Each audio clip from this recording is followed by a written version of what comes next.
Do we have Commissioner Cook online? All right. We'll get started with the Pledge of Allegiance.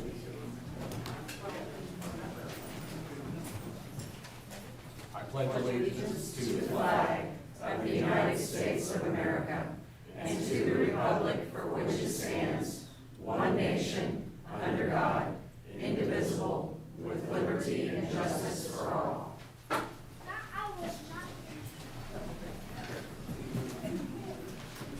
Good morning, everyone, and welcome to the Shawnee County Board of County Commissioners meeting. It is June 11th, 2026, 9 o'clock. On my far right is Jonathan Brazon. He's county counselor today. On my far left is Lisa Schmidt, who's our county clerk. On my immediate left is Commissioner Aaron Mays. He represents District 3. Commissioner Kevin Cook is on the telephone. He's listening in. He'll be able to communicate too, I believe. Thank you. Commissioner Cook represents District 2. I'm Bill Rippon, and I represent District 1. So, we've got a full house tonight, or today. Lisa, what's first on our agenda? First item on the agenda is item 3, consent agenda. I'm going to move that we approve the consent agenda. Second. Motion's been made by Commissioner Rippon, seconded by Commissioner Mays. All in favor say aye. Those opposed, motion carries 3-0. Next item. Next item is item 4, new business. A, county clerk. 1, consider all voucher payments. This morning we have vouchers totaling $4,349,104.43. 3 items to note on there. The first one is $156,140.46. That is the progress payment to WCI. That is for work completed on our bridge replacement on Calhoun Bluff. That would be paid from our bridge project fund.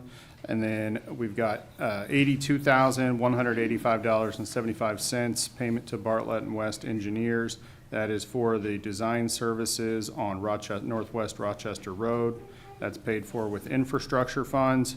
And then the largest would be the $268.06. That is a progress payment to King's Construction, and that is for the Auburn Road project at 29th and K4, and that is also paid for with infrastructure funds. So if there's not any questions or concerns with any of this, I would move for approval.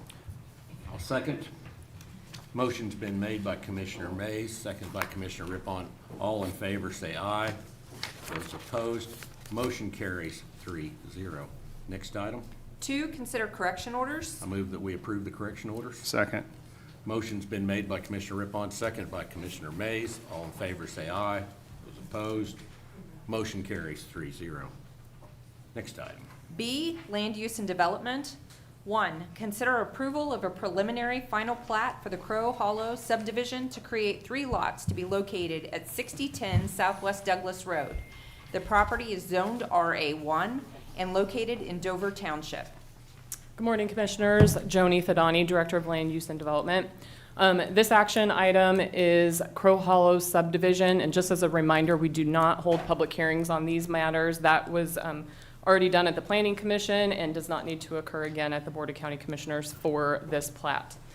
So today what we're doing is considering a preliminary and final plat where we are asking to divide 1 lot into 3.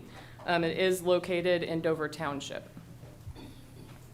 The blue star here indicates where this is at in Shawnee County.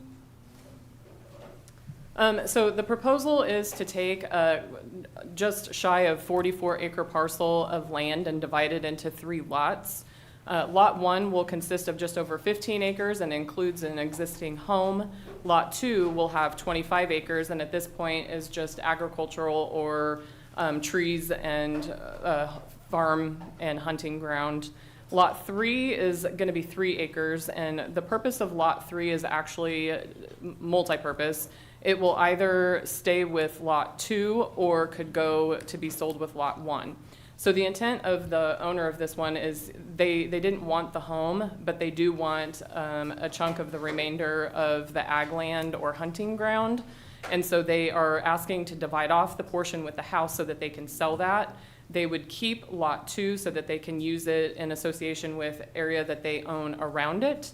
And then Lot 3, they divided off because they felt like if the person who purchases the house wants it, they can have it, but if not, then they would keep it themselves.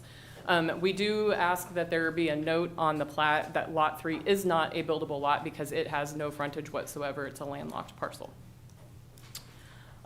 Since the combined property does not meet the plat exemption, the frontage on this parcel was existing at 60 feet when they came into us. And so what we're doing is we're dividing that frontage to 30-30, and there will be a shared drive that is located on that 60 foot of frontage.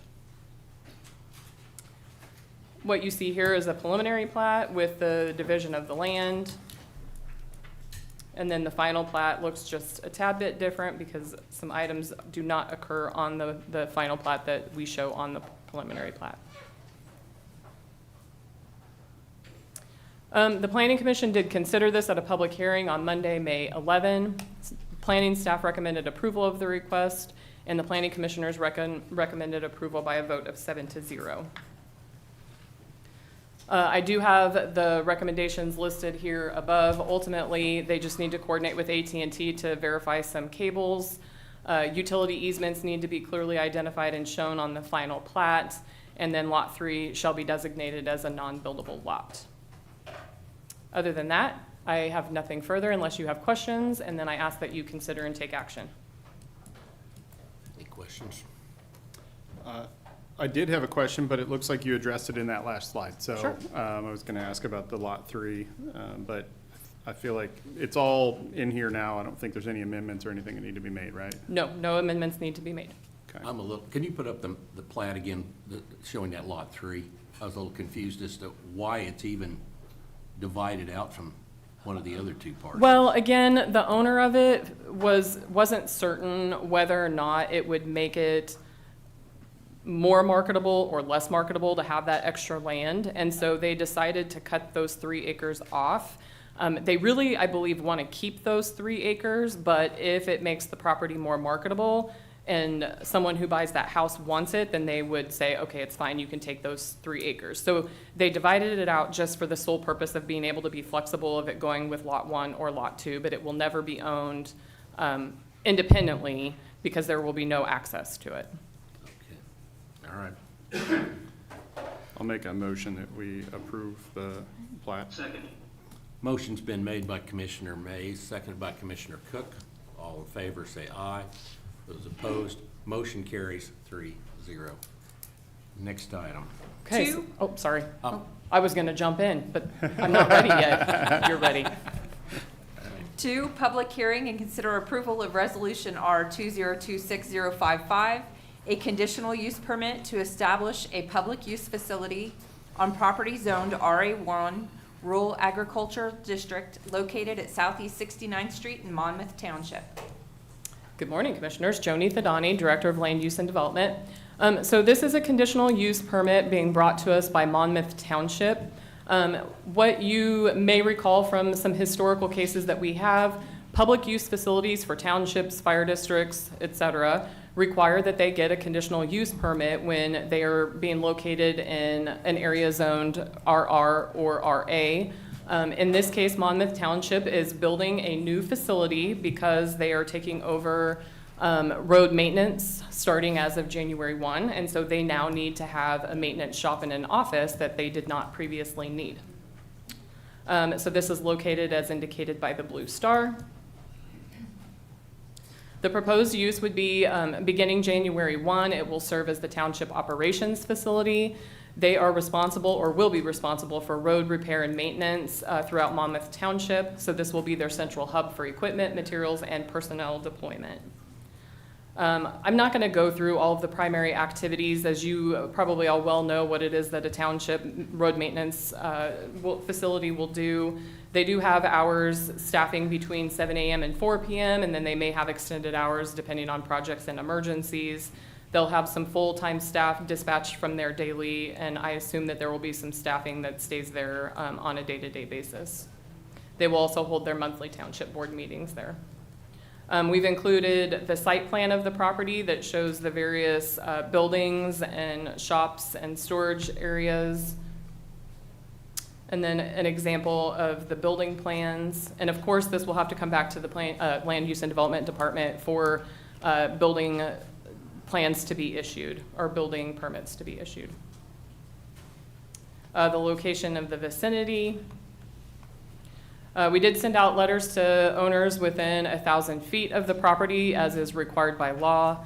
10 letters were sent out, and we did not receive any responses back on this case. We did hold a public hearing on Monday, May 11, and other than the applicant, the only public input included one individual speaking in favor of the request. Planning staff did recommend approval of the request, and the commissioners voted to recommend approval 7-0. There are a litany of recommendations in regards to the conditions to this facility, and a number of those came from the Shawnee Heights Fire District when they did their review. And the Monmouth Township contractor and crew are all aware of those conditions and agreed to those conditions. So at this time, if you have any questions, I stand for those questions, and if not, I'd ask that we enter into a public hearing. Okay. I'm going to move that we open this item up for public hearing. Second. Motion's been made by Commissioner Rippon, seconded by Commissioner Mays. All in favor, say aye. Those opposed, motion carries. 3-0. We are now in public hearing, so I'm going to ask if there's anyone here who would like to speak in favor of this project. Thank you. Come forward. It's your chance. All right, anyone opposed to this project? All right, seeing none, I'm going to move that we approve this resolution and close the hearing. Can we do both at the same time? Yeah. Okay. I'll second. Motion's been made by Commissioner Rippon, seconded by Commissioner Mays. All in favor say aye. Those opposed, motion carries 3-0. Next item.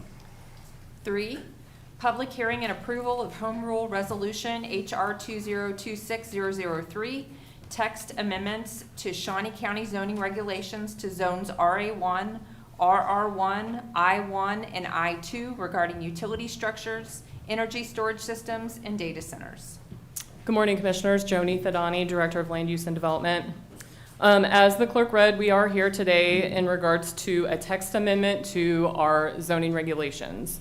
In effect would be RA, RR, I1, and I2 zones, and in particular to those, we have a bunch of discussion that we can have.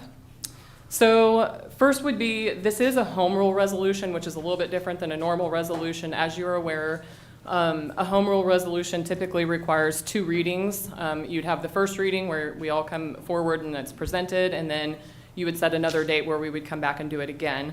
As has been pretty typical with zoning regulation requests for changes, we've asked that you waive the second reading of this. We all are here today and we'll hold the public hearing today, and so I would ask that as a part of that you waive the second reading. Okay, so the text amendment has several items that I'm asking for. Just a second. I want to make a motion that we waive that second reading. Okay. Second. Motion's been made by Commissioner Rippon, seconded by Commissioner Mays. All in favor say aye. Those opposed, motion carries 3-0. So we're waiving that. Okay. Last Thank you. part. Okay. Okay, so then the text amendment proposal, first would be that I'm asking that we remove section 20.02A12, which is specifically private or public utility structures. I want to take that out of items that are a permitted use, which means allowed by right. They don't need any other oversight. And make that same topic, private or public utility structures, a use that would be permitted by a conditional use permit. I'm going to go into detail on all of these a little bit in the future, not right now. I'm just going to list out the proposal. The second one is that I would ask that we make changes to RA, RR, I1, and I2 by adding energy storage systems as a use permitted by a conditional use permit. And then I would also ask that we add data centers as a use permitted by conditional use permit. And then the final change that I'm requesting is to add private or public utility structures as a use permitted by a conditional use permit in I2. So in I1, it is already listed as a permitted use. and we would ask that it be put in as a conditional use. In I-2, all uses allowed in I-1 are allowed in I-2, and so I want to specifically line item that this use would require a conditional use permit, so it doesn't just be able to be done by right in I-2. Okay, so what does this mean? What is a text amendment? A text amendment is when we come in front of you, we look at the zoning regulations, which is what tells Shawnee County what it is that we can and can't do on a piece of land. It helps tell the landowners what they can and can't do, and it helps us direct businesses, individuals, property owners on what it is that they can do with their land.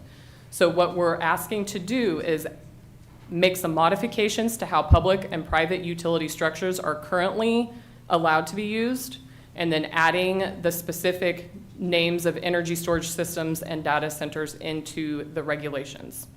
It is not approving a specific case. We have no cases in front of us right now. We have not received any applications for either energy storage systems or data centers. So this is not approving a specific case. It would just be modifying the zoning regulations to ensure Shawnee County has the language that we need in case one of those applications comes to us, which I anticipate will happen in the next few months. Okay, so then the next thing is a background on zoning regulations. As a whole, our zoning regulations, they were written back in 1992. That's when these zoning regulations were approved. Over the years, we have had various text amendments. The most recent of those was for our solar regulations. We have 15 different zones in Shawnee County, 15. So that includes RA, RR, various office and institutional, commercial, industrial. We have 15 different zones. I'm asking to make modifications to 4 of those. So a modification to the I-2 heavy zoning, well, let's take a step back. I-2 zoning or heavy industrial right now, the way that it reads in our zoning regulations, the intent of this district is to allow uses that are obnoxious or offensive by reason of odor, dust, smoke, gas, or noise. The extent and range of uses are highly intensive. All uses permitted in any other zone are allowed except for residential dwellings or those uses that require a conditional use permit. Also permitted, any other lawful use not in conflict with any other applicable resolution or ordinance. So what that means is pretty well any use can come into an I-2 zone with absolutely no oversight. So what is a private or public utility structure? It is a transmission, distribution, and/or collection system. It could include substations, distribution stations, pump stations, reservoirs, towers, transmission equipment buildings, and other such uses. They are allowed with a conditional use permit in 13 out of 15 zones already. They are allowed by right in I-1 and I-2. So then what is an energy storage system or a data center? The current zoning regulations make no mention of either an energy storage system or data center specifically. But what does an energy storage system do? It collects energy produced, it stores it, and it distributes it. A data center stores, processes, and distributes information required for cloud computing, streaming, artificial intelligence, online applications, many of the things that we do on a day-to-day basis. Now, what does that mean for us with energy storage systems or data centers? In my opinion, they are private or public utility structures. So what that means is right now, as it stands, an energy storage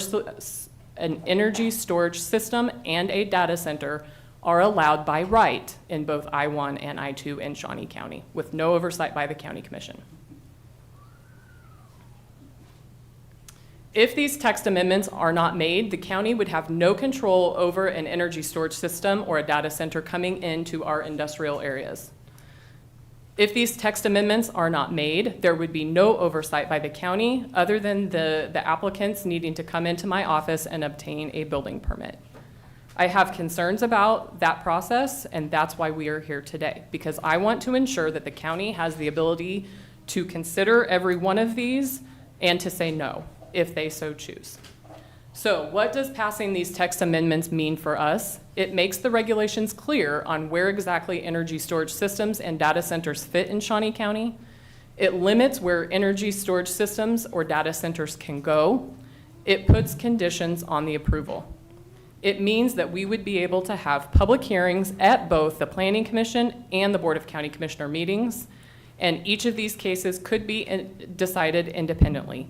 It also means that you have the right to say no if it doesn't fit for Shawnee County. The Planning Commission did hear this on May 11th. No one was present to speak in favor of or against the text amendments. The Planning Commissioners did make public comments and ask questions of staff regarding the process, how we got where we were at in front of them, notice to the public, the amendments presented. A planning commissioner did make a motion to place a 6-month moratorium on data centers. That motion died for lack of a second.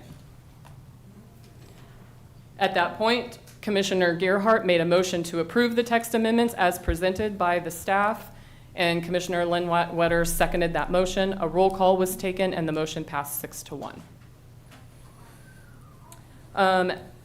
We are here for a public hearing today, and so unless you have specific questions about my presentation, I would ask that we enter into public hearing. Jody, I do have a couple questions. With the conditional use permit, which is what we're voting on today, if we wanted to make the condition that, say a data center was wanting to establish here, and we could make a condition that they have a closed cooling system, not just using water helter-skelter, however they feel, but a closed system like you have a radiator on a car is a closed system. We could require that, is that right? Correct. You could make any condition that you want on a situation where there's a conditional use permit. And we could require that they pay for any utility extensions to their property. Correct. Okay. But we could put all kinds of different constraints to the project. Correct. Conditional use permit. Okay. Mr. Mays, you have any? No, I mean, I think that you summed it up really well. I mean, what we're not doing today is approving or denying a data center.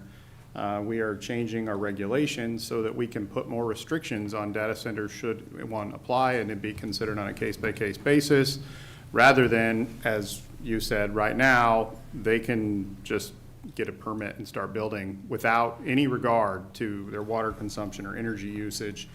And so this is a way for us to kind of put restraints on that. And so I think there's a lot of misinformation going around on social media right now about what we're doing today. And so just wanted to be clear that we're not approving or denying a data center today, because we don't have an application for a data center. So. Correct.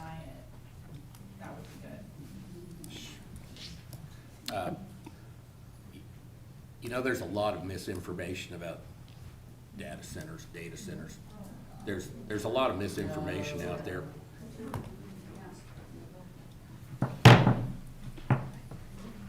There's a lot of misinformation out there, so a person needs to be careful. You know, social media isn't the pillar of accuracy.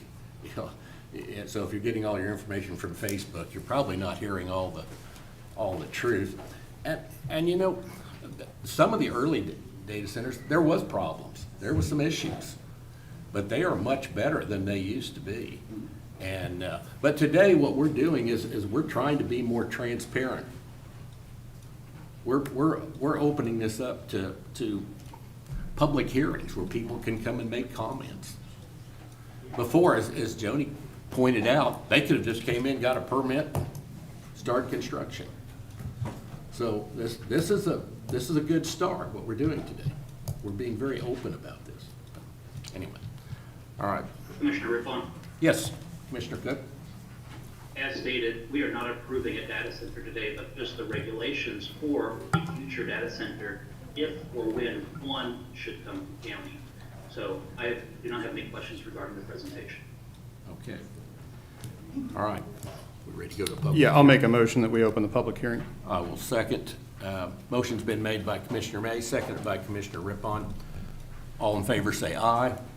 Those opposed, motion carries 3-0. We are now in public hearing. So we will entertain people who'd like to speak. I'm just going to go down the list here. Thank you for printing your name. They don't look like prescriptions from my doctor. Heather Croner. Well, yeah, it may be Connor, yeah. Heather?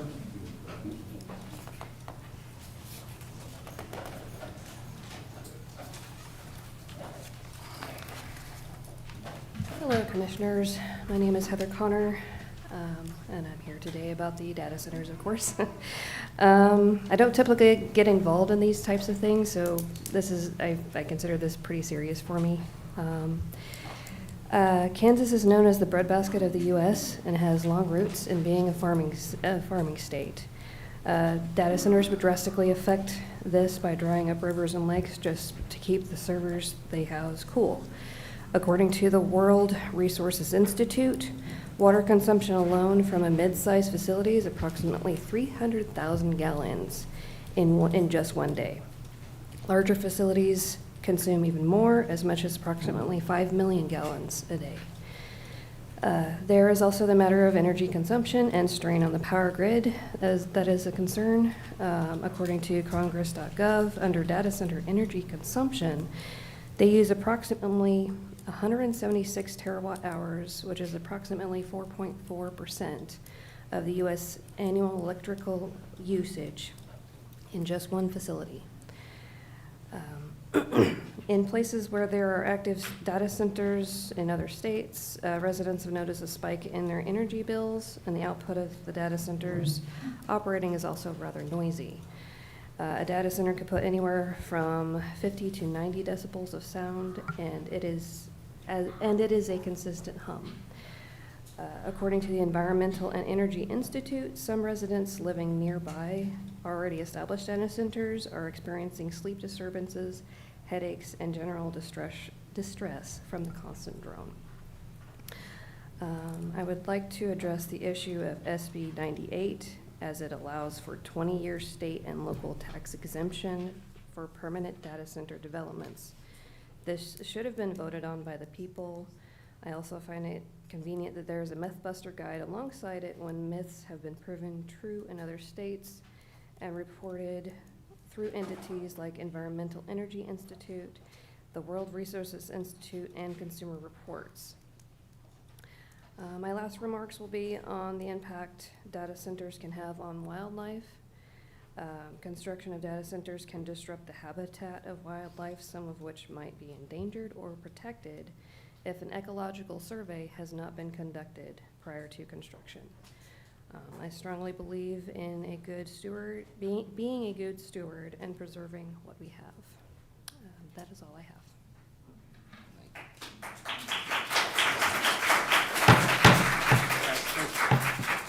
Please, no applause. We just want to hear people.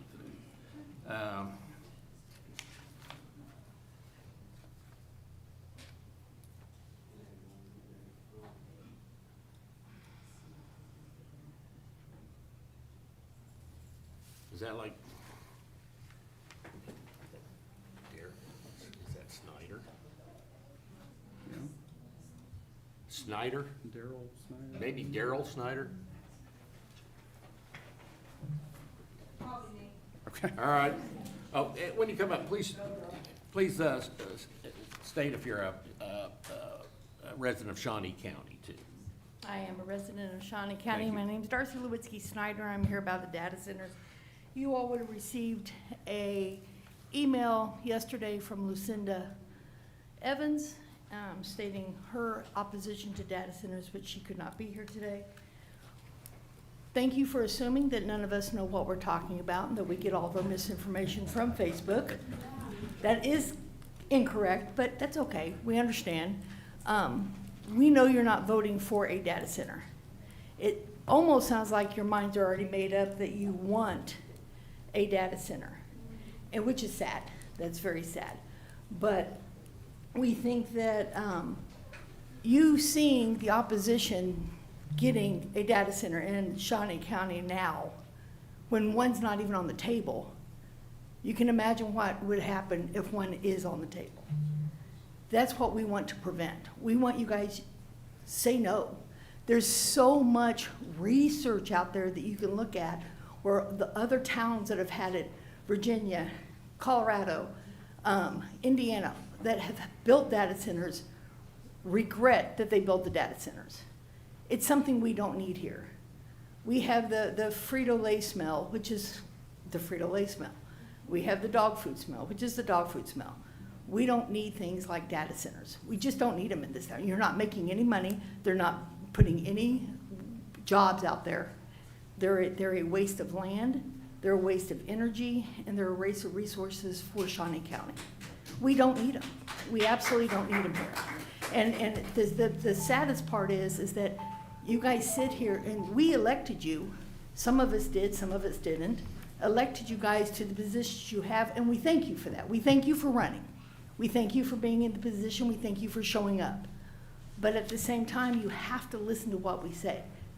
Don't be the RMs of the Kansas and not listen to what we're trying to tell you. And we're trying to tell you, with us being here today and taking our time out of our day also, to tell you that this isn't what it was. I have no chest because I had cancer. I don't want someone else to get cancer from the data centers, and I don't want someone else to have migraines like I do. I was electrocuted when I worked for the police department, and I don't want someone to go through the headaches and migraines that I do, and that's what is proven that these things do to people. They give them migraines, they give the smells, they give the energy, the water. You don't need that. We don't need that. Your kids don't need that. Your grandkids don't need that.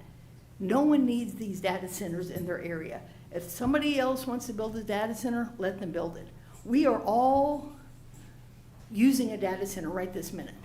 With our phones, with our computers, we all use data centers. We all have used data centers. But when you guys think about the massive amount they're asking for the data centers, even the top guy for Acrite or whatever it's called is saying that they need to stop and they need to be regulated and we need to slow down. And he's one of the top inventors of AI. And he's telling the government, slow the process down. We need more research, we need more answers, and we need to ask more questions. And please just listen to us. We don't want it, we don't need it. Thank you, guys.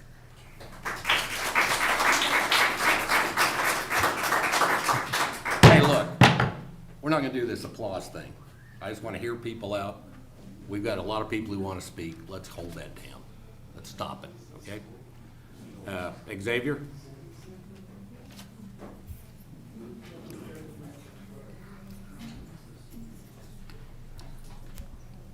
Shawnee County resident, Javier Garcia. I don't usually talk either, but I do want to circle back to SB 98, and I'm wondering if data centers do come to Shawnee County, how's it going to generate money?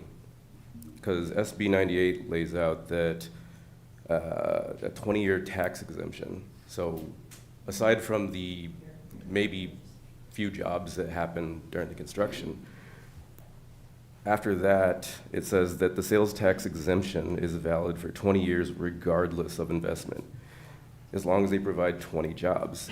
And who's going to be in charge of enforcing that? As far as the water usage and the discharge of said used water, will there be any testing of that discharge, and who will be doing that? How often will that be doing that? Will that be considered in any conditional use permits? Article in The Guardian that came out yesterday.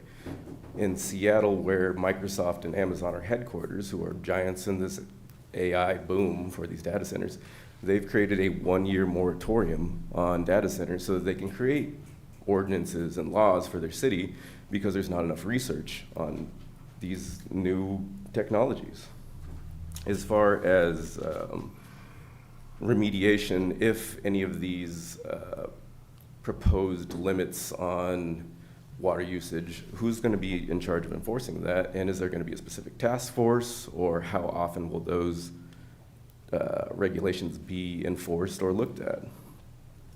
As far as the ecological impacts, has there been a survey just to see what impact this will have? some studies have shown that a data center added to a community can raise the surrounding area by temperatures of 3 degrees, if not more. As far as the investment of the $250 million that they would need, according to SB 98, where's that money going to be spent? Is it going to be spent on infrastructure related to the data center, or will it be distributed to the community, and in what ways? Who will be responsible for the maintenance of the infrastructure? Will the data center, will that be part of the conditional use permit, or will it be public money funding this data center's construction? Because that's going to be a lot of wear and tear, because these things don't pop up overnight. Again, will that be public money that's going to be fixing all those things? How much water will these things use when and if and when a proposed data center is offered to Shawnee County? Will a comprehensive plan be given to you guys, and will that be made public in any way? And I guess, how will this impact utility rates when it comes to residents of Shawnee County? Over the last year, Evergy and the water department have both raised rates, coincidentally, as you guys are proposing a data center. Is that related in any way, shape, or form? It seems very convenient, but these are the concerns I have as a resident, and I wonder if, I would hope that you would consider these and then say no if and when something is brought to your desk. But that's all I have. Thank you. God, just fine, don't waste your day. Don Lewis? Is this only supposed to pertain to the data center at this time? Oh, yes. No, Well, if, yes, Yeah, this is this all is the data, hearing. our regular public comment would be at the end of the meeting. okay, I'm sorry. We'll try to catch you here at the end.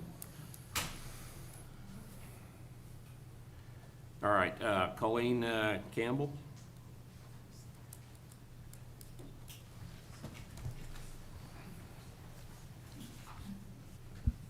Hi, my name is Colleen Campbell, and I'm a resident of Shawnee County.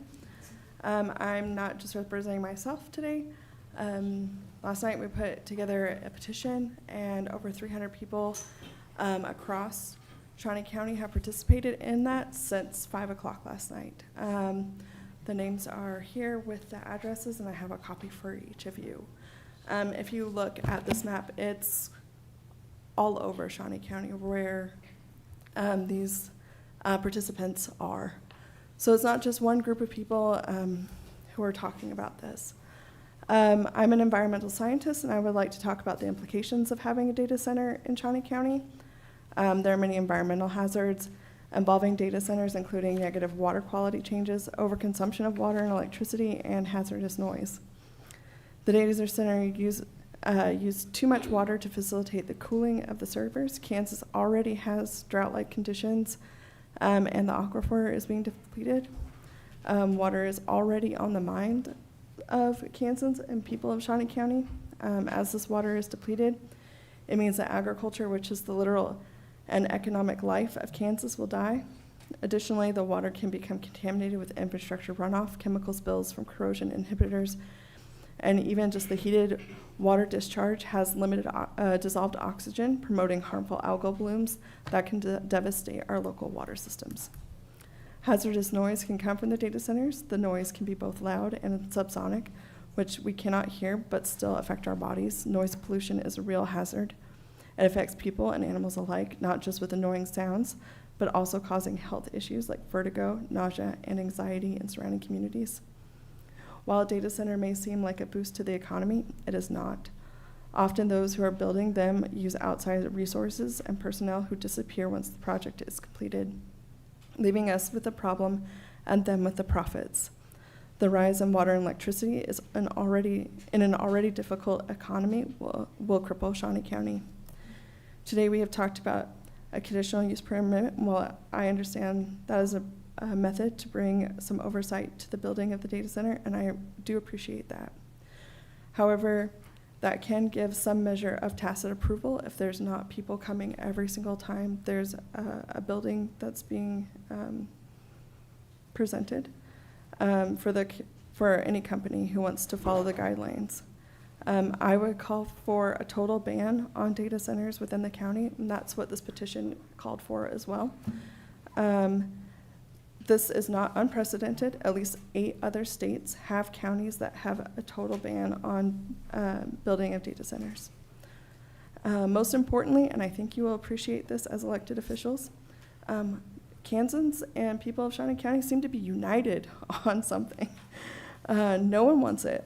I usually can find in any news article or comments from both sides of an issue. Everyone I talk to in person, usually I can find at least people having both sides. Everyone is united on this that I have talked to and seen on public comments on Facebook and other places. Putting this up to a vote, and I appreciate having this public time. So for you all to consider a ban on all data centers. Thank you. Thank you. Tyler Brindley.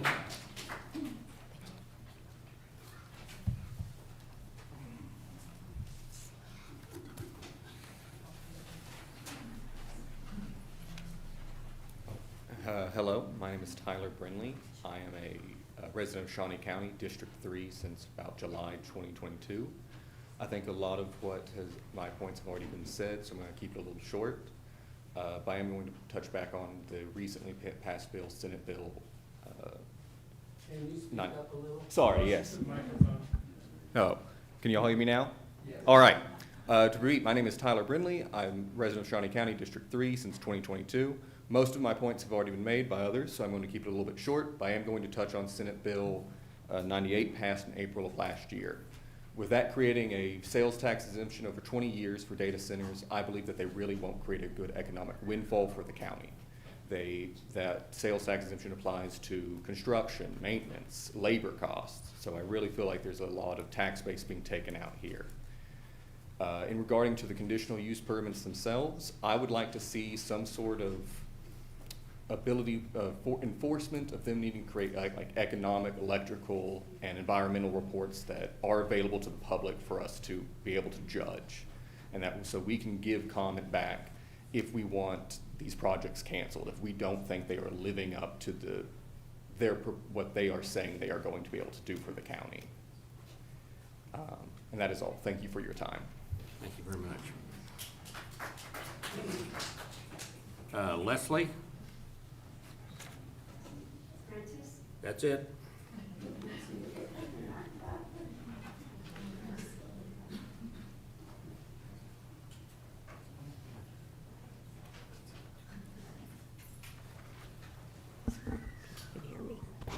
My name is Leslie Prentice. Can you hear me? I live at 4020 Southeast 37th Street in Topeka, Kansas, which is just outside the city limits of Topeka. I have to say, first of all, thank you to the people for being here, because we need to work together on things like this.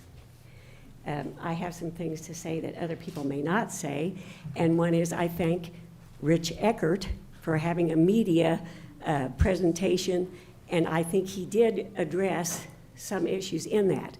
The problem with that is they're not in regulations. They're not in a conditional use permit. That was just what he stated to the media, and the public wasn't invited. So we heard it from the media. There's no transcript. I would have liked to have had that so I could share it with people, because people couldn't hear it on your recording, and even though there was an AI transcript, it disappeared. But I want to say this too. Use AI. I like AI. I do a lot of research on AI. You have to be careful with it, but you use it and develop a set of regulations now. The best that AI can find for our size of community, and that says you have to use the intercooling, system in this data center, and another thing you mentioned, but water usage. I mean, we have farmland out by the Ogallala Aquifer. We're really worried about water. We're going to die if we don't have water. So we need a clear statement of how these data centers are not going to use water. use AI, hire an expert at AI. I mean, I talked to a young man that he said they had some regulations that were the best. Now, I can't reveal where he works or anything, but hire an expert at using AI. The county councilors don't have time to develop this. This is huge. This is just, it's happening like this. But the good thing is it's happened a lot of places.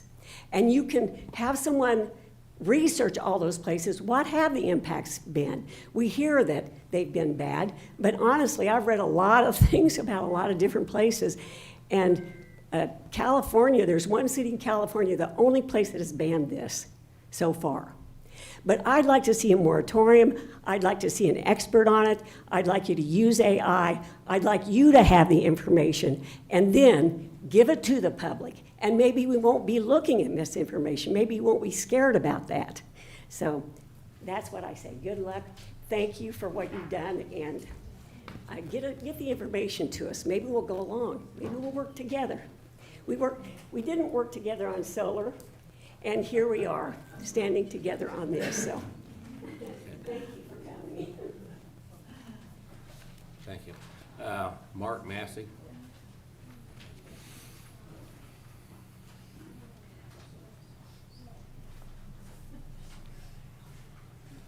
Hello, my name is Mark Massey. I'm a Shawnee County resident.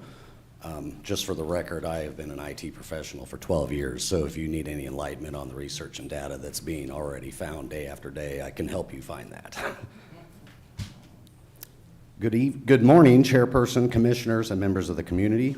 My name is Mark Massey. I am a resident of Shawnee County. I appreciate the opportunity to speak today regarding proposals to build AI-focused data centers in our county. I know this meeting is about a text and verbiage amendment. That is that's a red flag to trying to get ready for a possibility of AI data centers. That also tells me that you guys want them. Anybody that wants to make money off them wants them. So I am here to urge local officials to reject these projects, or at the very least impose a moratorium until the public has had a meaningful opportunity to evaluate their full impact. This issue is not about being anti-technology. I'm in the field. Technology can bring many benefits to society. Rather, this is about protecting our community, our natural resources, our infrastructure, and our local quality of life from developments that may offer far fewer benefits than their promoters claim. All AI data centers require enormous amounts of electricity and in many cases substantial quantities of water for cooling systems. I'll stop right there. You mentioned the closed loop. It does help, but that water is dead after it's been used, and then it gets dumped with heavy metals, which kills soil, everything. These facilities can place a significant strain on local power grids, increase demand for new transmission infrastructure, and compete for resources that residents, farmers, schools, local businesses depend on. Before approving any project of this scale, we should ask whether our county's resources should be dedicated to supporting the growth of multinational technology corporations. We must also carefully examine the economic promises being made. While developers often highlight large investment numbers, data centers generally create relatively few permanent jobs and increase costs for home energy consumers compared to the amount of land, energy, and public resources they consume. Construction jobs are temporary and long-term staffing levels are often minimal. Our community deserves a clear and honest cost-benefit analysis rather than optimistic projections. Additionally, residents deserve transparency regarding tax incentives, abatements, infrastructure subsidies, and public expenditures associated with these projects. If taxpayers are being asked to support private development through public resources, they have a right to know exactly what they are receiving in return. There is also legitimate environmental concerns. Large industrial facilities can alter landscapes, increase noise, light levels, air, water pollution, and chemical exposure, pose significant health risks to nearby communities, affect wildlife habitats, and contribute to greater energy consumption. Even where renewable energy is promised, questions remain about grid reliability, backup power systems, and cumulative impacts of multiple facilities over time. Another important concern is local control. Once these facilities are approved and built, their impact can last for decades. Future expansions may be difficult to prevent. Decisions made today will shape our local community or our local county for generations. Residents should not be asked to accept long-term consequences without comprehensive environmental reviews, independent studies, and extensive public participation. I respectfully request that county officials reject any proposal for AI data centers until independent studies are completed, require full disclosure of projected water usage, electricity demand, environmental impacts, and public subsidies, conduct comprehensive public hearings before any zone changes or permits are approved, protect agricultural land, residential areas, and natural resources from industrial scale development, place the interest of current residents above the interest of outside corporations seeking to profit from our community resources. I also submitted you all emails last night. Take a look at that sign and those children. We won't be here in 2039. No drinking water. Thank you. Jolene Crable.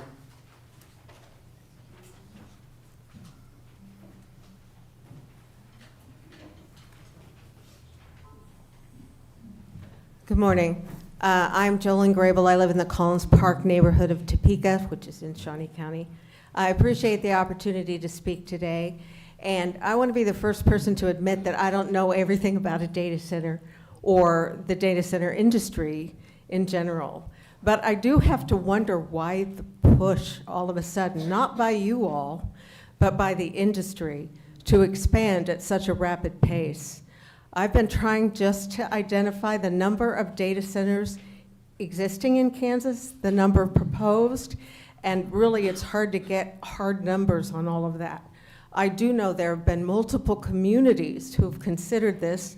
I think maybe only one has, a couple maybe have done moratoriums. But I think because we don't have all the information is exactly the reason why I want to encourage caution and only measured action. And I want to say today that I am glad that the commission and the planning commission recommended, and the commission, I expect, will adopt a regulation, a first attempt to regulate how and when and under what conditions data centers might exist in Shawnee County.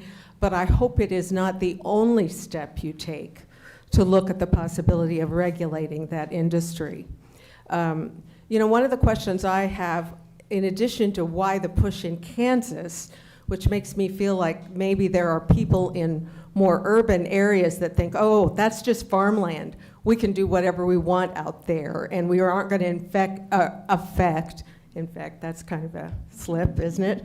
Affect as many people in Kansas as we would in other parts of the country. That has happened in other industries, and I want to say that we are not here for the nation's ability to do dangerous things. We want a quality of life to be maintained here, and we expect you to do your civic duty and, as our elected representatives, work to maintain that quality of life for us. And I know that the economic development forces of the state are one of the reasons that we do have some people interested in industries interested in Kansas, and I understand wanting to work with that partnership. What I want to again caution you is that is not the only issue at stake here, and I think you're hearing that from everyone. We want you to look at the full breadth of the issues involved in data centers, which many people have discussed and put before us. I just think, I know the CUP is a step forward in regulating. I am not certain, because I've never gone through a CUP process, so I don't know how broad an interpretation can be done, whether it can consider water use, electrical rates, or is it just land use? You can do all those things? Okay, good. I hope you will if you get to that point. And the other thing I want to share is just a statistic that I've seen. It's not you can't find consistent numbers, but the relationships of data centers in the United States versus other countries was a question I had, because I assume part of this push by the industry is to make sure we're ahead of China and some of the other nations. But America has, like, some of the charts maps I've seen say like 4,000, some say 5,000, and China has only 300. I think we're far enough ahead that we can take a moment to stop and ask the questions that need to be asked to protect the public. Thank you. Aaron Turvey.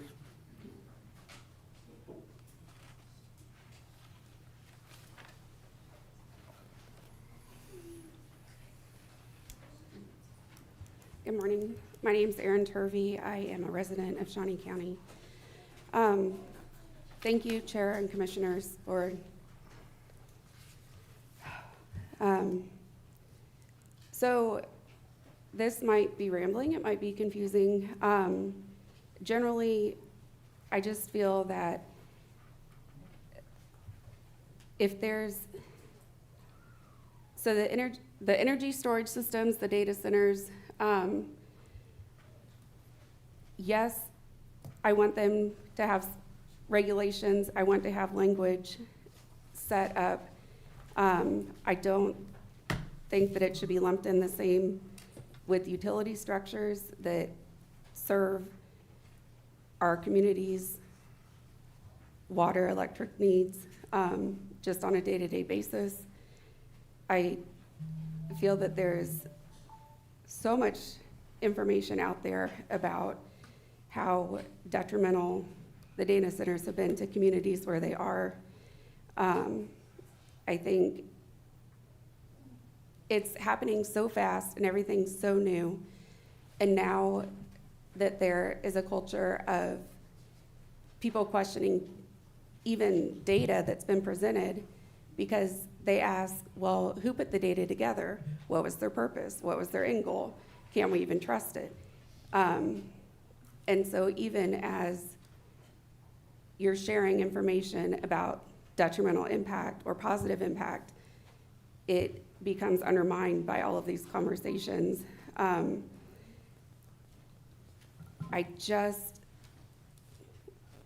hope that things would slow down and that every small little step that is taken for or against data centers is as open and as public as possible, and that each little step along the line is considered, and that the responses from the community are heard and considered. Because I think there's been a long history of, there's the appearance of public input being considered because we're here and we're audibly being heard. But then as decisions are made, all of the comments are disregarded. And it is simply those who are voting and who they think will keep them in their positions. And even here in Kansas, we've seen various companies that have grown very powerful, very large, and they pump tons of money into Kansas and into the United States, largely into the political system, so that laws and regulations can be written in a way that create less red tape for them. And as their projects move through, the largest benefit is to the ones at the top, who continue to make money, continue to make amounts of money that they drown in and don't even know how to spend, while the citizens and the residents in the areas where their projects are deal with the dumping. There are, when you have enough money and enough resources, you can sidestep any regulations that are put in place. So that is the concern, that we can do that to the ends of the earth, but once they're in place, it's so hard to track. It's much easier to just prevent them being put in. Thank you. Richard Johnson.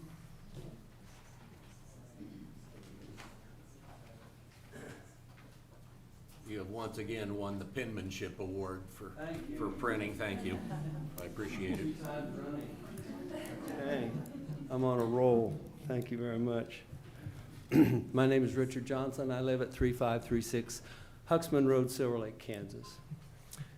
Now that the cat is out of the bag, this is going to make more sense. The data center has been the goal for over a decade, since Evergy bought out the public utility companies and became a monopoly. At this time, they recruited the electric co-ops to be their foot soldiers under the umbrella of being nonprofit. Sorry. Yeah, we have a policy after we've been meeting for an hour, we stand for a This few happened to minutes. me again. Jesus. Do I keep going or what here? Keep going, you're on. Floor is yours. Okay. Okay, Quiet, thank you. everyone. Man, I'll tell you, I got the lottery on that. Okay, the electric co-ops to be the foot soldiers under the umbrella of being nonprofit. Ideally, a 100-megawatt data center needs 1,400-acre solar farm, which includes a battery backup to ensure no interruptions in energy. On its own, it was too costly unless they could get the public and subsidies to pay for it while still making a profit. Evergy is a for-profit company, and their annual reports show that they make a lot of money. Along comes COVID, CO2 propaganda, climate change scares, which gives the opportunity for them to exploit the people to push for solar farms. After Kansas shut down from COVID, people in western Kansas were financially hurting, so solar carpetbaggers rushed out there and secured thousands of acres. Many landowners didn't know what the fine print read. Solar farms popped up in areas not even close to transmission lines, but they had a plan. Invest enough in solar and it will pressure the state to improve and approve transmission lines. Energy companies made money on solar, then again in transmission lines. If you've ever looked at a solar site, many of them have a blank patch within a secured area. They knew long before solar alone is not reliable, which was a problem. So the cure was to have space for a battery bank. Again, more profit. As the clean energy fad grew, over 40% of the U.S. coal plants were shut down, which made us more dependent on green energy. It helped push through more and more solar farms to Evergy's advantage. Evergy and electric co-ops put a lot of effort into this, and of course, the rates continued to raise. Once the battery banks were added, all framework for the data centers were in place. They had sites that could manage a 100-megawatt data center at little to no cost for Evergy. This is why we are seeing data center push happen overnight. They want us to make hasty decisions. Data centers are not environmentally friendly, and the energy companies have kicked the clean energy people to the curb because they're no longer needed. Shawnee County would not have had this problem if two of the zoning board members hadn't sabotaged the last meeting prior to going to the commissioner meeting. That was Terry Robinson and Myron Winovetto, if that's how it's pronounced, who should have recused themselves in voting, pushed to increase the solar acreage to 1,000 acres from what was going to be 240. That's in the minutes if you need to check it. 640 acres was the final decision. The megawatt, we're not going to get a 100 megawatt data center, but any size is a win for them and more profit for us. If the data center is approved, there will be water issues, environmental, light, and noise issues, but Evergy will have a solution and it will cost us even more money. Thank you. Vicki Arnett. Thank you. Can you hear me okay? Yes. My name is Vicki Arnett. I live at 1110 Southwest Medford in Topeka. I'm co-chair of the League of Women Voters Topeka Shawnee County Climate Committee. The Climate Committee supports the development of clean energy. Although we do not have a position supporting or opposing data centers, our core values encourage public participation in decisions which impact our community. Today, we are asking the Board of Commissioners to put in place a one-year moratorium on data centers. Return this amendment back to the Planning Commission to write regulations and put guardrails on future development of data centers. The Shawnee County Planning Commission passed this amendment on May the 11th without clear, proper notice to the public. If passed, the conditional use permitting notice requirement is limited to notifying homeowners within 1,000 feet of the development, including a 20-day public notice, public meetings held in response to a conditional use permit will be about the entire development proposal on a data center as it's negotiated between Go Topeka, Evergy, and Project Deep Blue. Sending this amendment back to the Planning Commission with a moratorium in place is an opportunity to restore public trust and protect our community.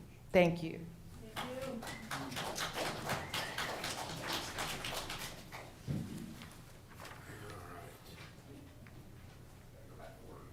Denham?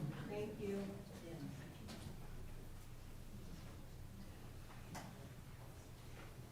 Diane Denham, and I am not a resident of the county, but I live very, very close to the county line. I am here in support of the residents of this county, and because, you know, we're all in this together, and this does not end at the county line. What happens here affects other counties and other people. So hopefully you can listen to what I have to say. I do agree 100% with the text amendments. Those need to be approved if possible. Our county, where I live, currently has a moratorium and is working on a ban for data centers.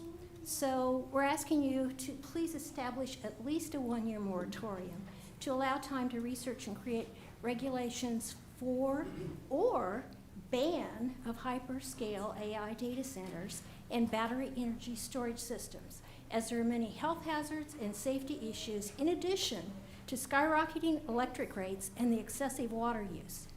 The developers will tell you they do not use much water and your electric rates won't increase. But that is just the playbook they all use, and they convince the elected officials to believe them. We, the people, know better. Here are some regulations that should be required if they are not banned. So require independent third-party studies not paid for by the developer. Environmental impact studies, land use and ecological studies, biological and cultural resource studies to protect wildlife, wetlands, and historical sites. Impacts from light pollution, and that destroys sleep cycles in humans and animals and increases cortisol levels. Property values, you won't be able to sell nearby homes, and farmland is destroyed.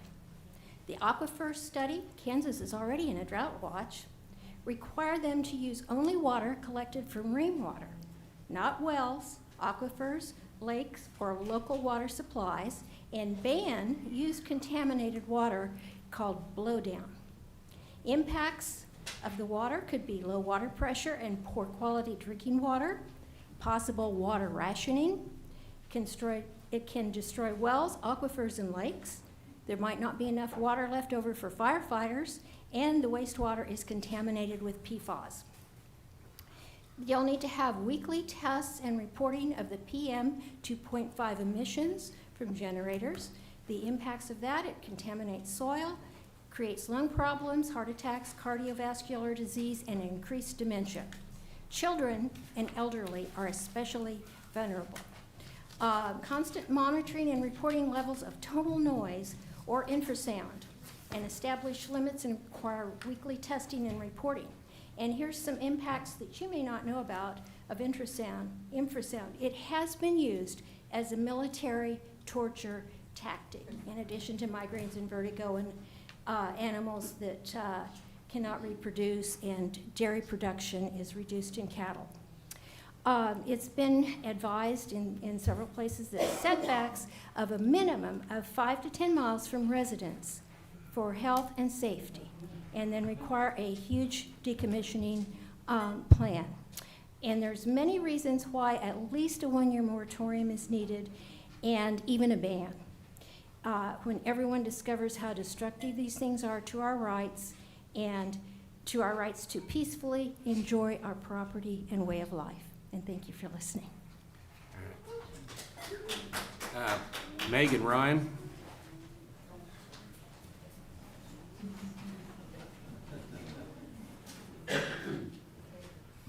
Good morning. Thank you, esteemed commissioners, for letting us speak today. And thank you all to the Shawnee County constituents for showing up.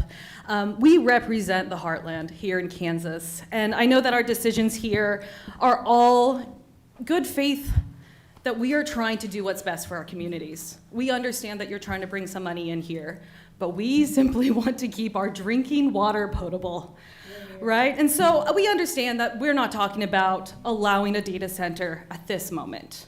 We understand that we have outdated terminology on the books, but we're asking for at least a 1-year moratorium so that we can take a look and dig deeper. We are also looking to ideally have an outright ban on AI and data centers here in Kansas. Recently, Edgerton, Kansas, I believe yesterday, was successful in stepping up against that. And guess who owned that one, who was trying to own that? The United Arab Emirates are trying to buy our land here in Kansas for cheap. We're trying to sell the soul of our nation, our limited farmland, our very scarce resource of drinking water, as our Ogallala aquifer is drying up, as we face droughts across the country, as our climate is worsening. This week has been miserable with climate change, right? And we all know that these AI and data centers are heating up. Somebody said 3 degrees in the area. We're also just wasting resources, and it's ultimately just not going to be bringing in the type of jobs and economic future that Kansas deserves. We have better alternatives. We have a better future that we can build. We're not against technology here. I know here in Topeka, we're the leaders, here in the state, of course. We're the state capital. And so that is why it is our duty to protect and speak up against these billionaire technocrats trying to buy and sell the soul of America. I understand, again, that we're needing to update these regulations. And I understand that, we're poo-pooing social media, which is ultimately, again, who's building these AI data centers, right? Meta, Google, random countries overseas. That's not Kansas. That's not Kansan companies, right? That's not us building and really establishing a better future for Kansas. So I just want to remind everyone that it is always the right time to do the right thing, to think of these children, to think of the future of this country. Because as a long line of farmers here in the Midwest that I come from, and military veterans as well, that I am here speaking on behalf of my friends and family that could not make it on this random work day. And again, thank you all for taking off work this morning. I know that's a little tough.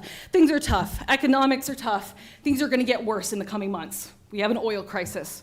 Everything is expensive. Now just imagine when Evergy raises those prices, when we, the people, are competing against this giant data farm that does not benefit us, that does not care about the American citizens, that does not care about Kansas. All right? So here we are. Please, the resolution, sure. But ultimately, we need to stand up against AI. These billionaire technocrats are not going to give a crap about these regulations. Money can buy anything. And right now, it's buying our souls. So, commissioners, please take this into consideration. Think about the future. Oh, and again, I am a constituent of Shawnee County, 3rd District. And so we'll be around. We're here to fight. So thank you so much for your time, and thank you again to Kansans for stepping up for what's right and reminding our legislators to represent us. Yeah. Kendra Ansley.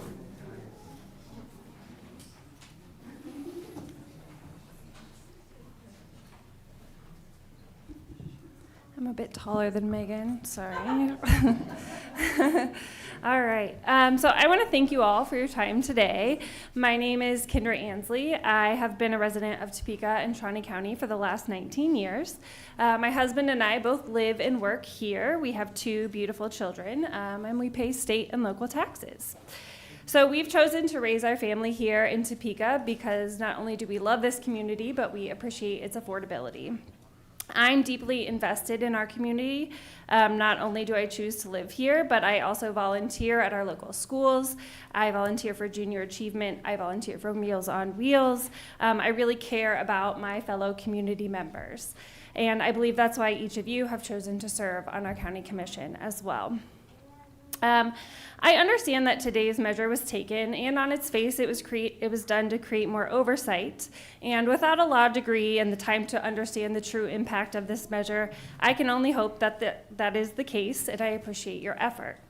However, my concern is that no one here is truly an expert in this space and doesn't really understand the true impact of what was done or what may be done. So I'd like to urge each of you to take caution, to invest in research, and to take thoughtful consideration about the long-term impact of the decisions now allowed based on these contextual changes made. Based on Ms. Thadani's comments, and I'm sorry if I mispronounced your last name, about the anticipated receipt of a proposal for a data center and the assumption that the waiver of the second reading was taken to clear a quicker path for a data center, I'd like to share a few thoughts. We already know that data centers create a massive resource demand. We know that data grid strain and increased electricity costs are certain to come as well. We know that it causes extreme water usage that impacts local communities. We know there will be noise and landscape disruption, and we often know that there's promises of economic boons that do not come, and that tax loopholes are often not really helpful to communities, and so those dollars that are promised just are not found in local communities. And so I'm not an expert in data centers. I'm not an expert in landscape disruption, noise pollution. But what I do know is that this community needs to be cared for, and that we have elected each of you to help us take care of our community. And so I hope that you'll take the words of my fellow community members and myself. You'll look at the three beautiful children who remind me of my own, and you'll really consider the decisions that you're making, that you'll really take the time to think about the long-term impacts. I think everyone up here has asked for a moratorium, and I think that's a really good idea. We don't know what the future holds. We don't know what these data centers are going to do, but we have a pretty good idea so far that it's not good. We don't have to be the guinea pigs. We can wait and see. I think technology is improving, but not fast enough for Shawnee County to be the breeding ground for all that can go wrong. So I appreciate your time. I hope that you will take all of us into consideration, and thank you again. Evelyn Davis.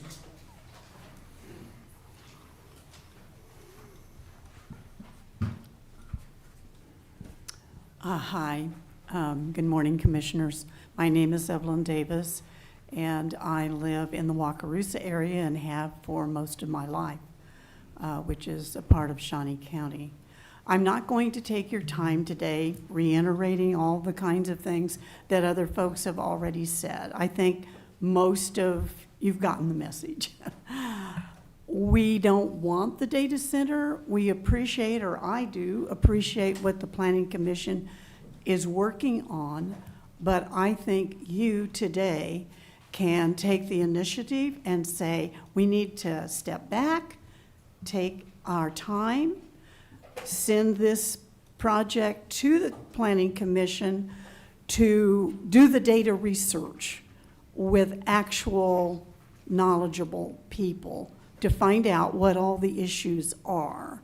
And they obviously are numerous.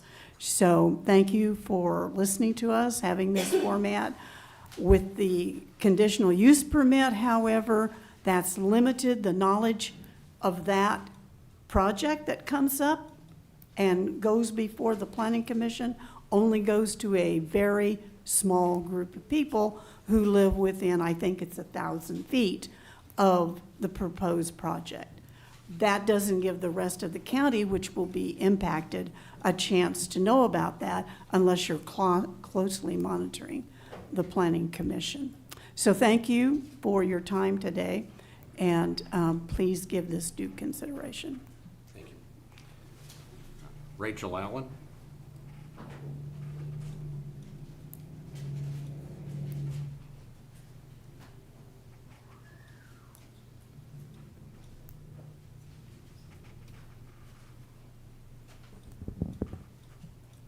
Hello, my name is Rachel Allen. I'm a resident of Shawnee County.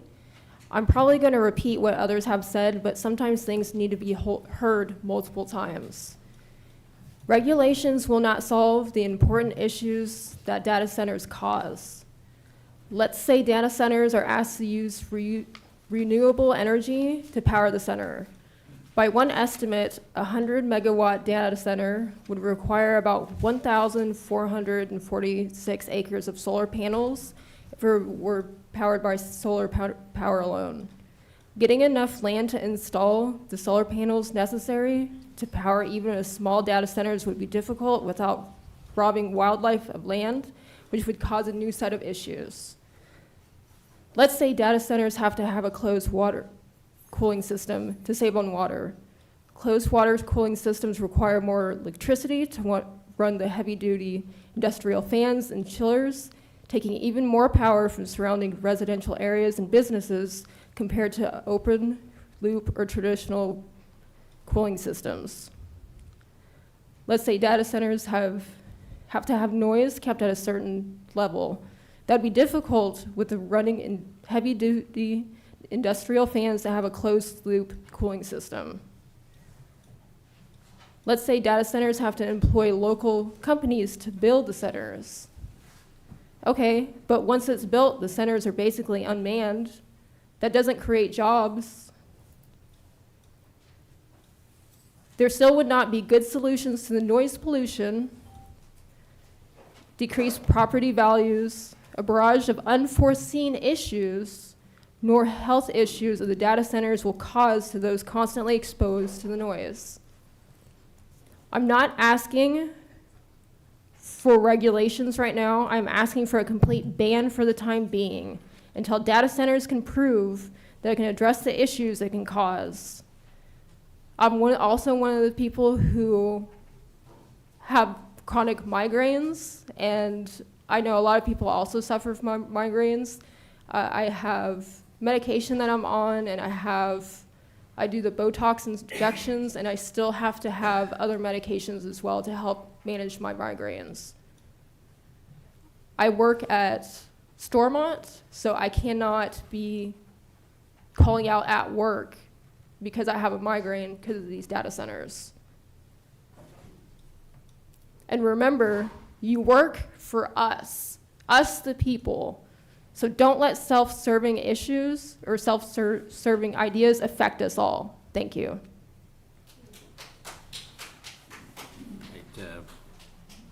Jan Davis.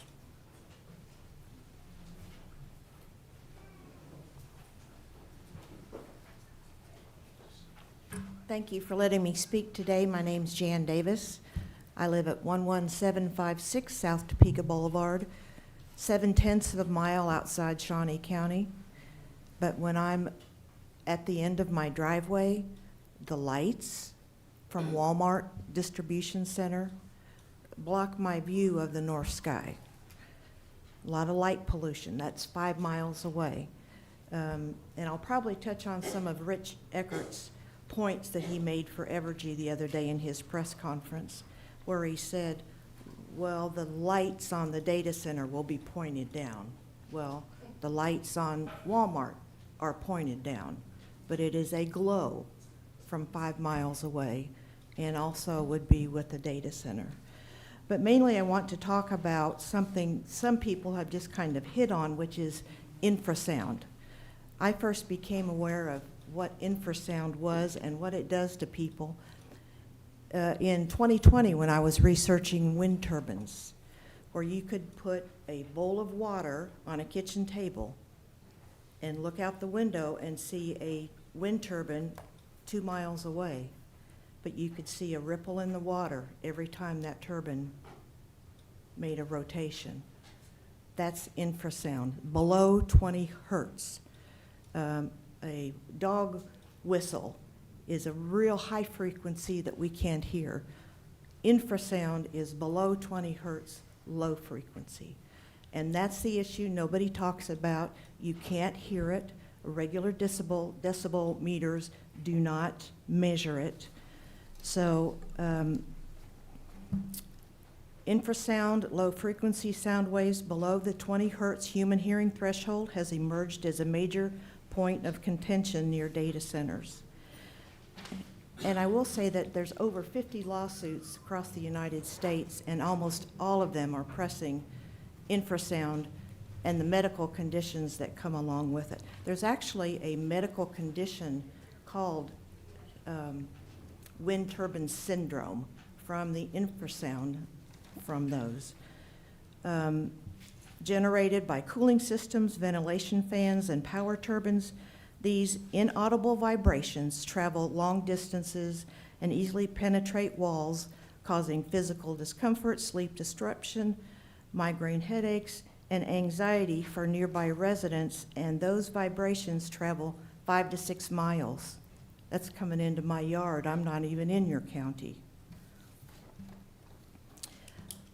And then I just want to go over some real quick.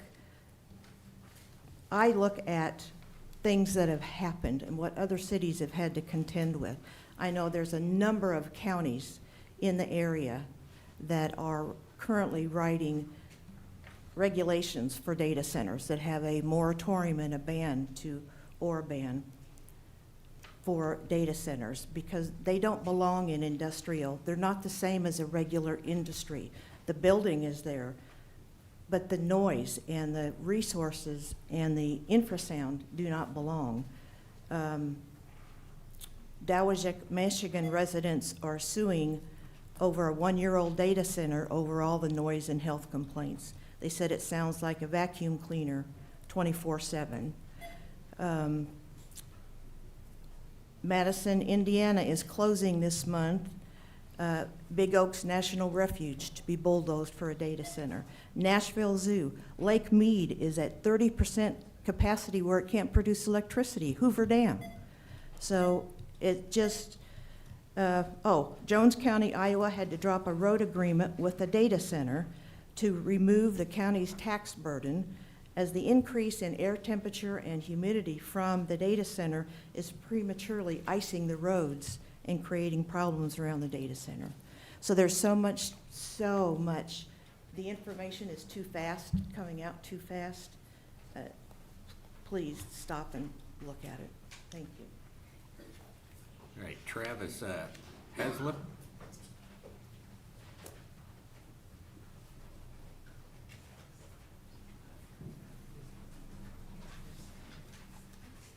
Travis? All right. Move on. Brandon Cornish? Yeah, I think that's it.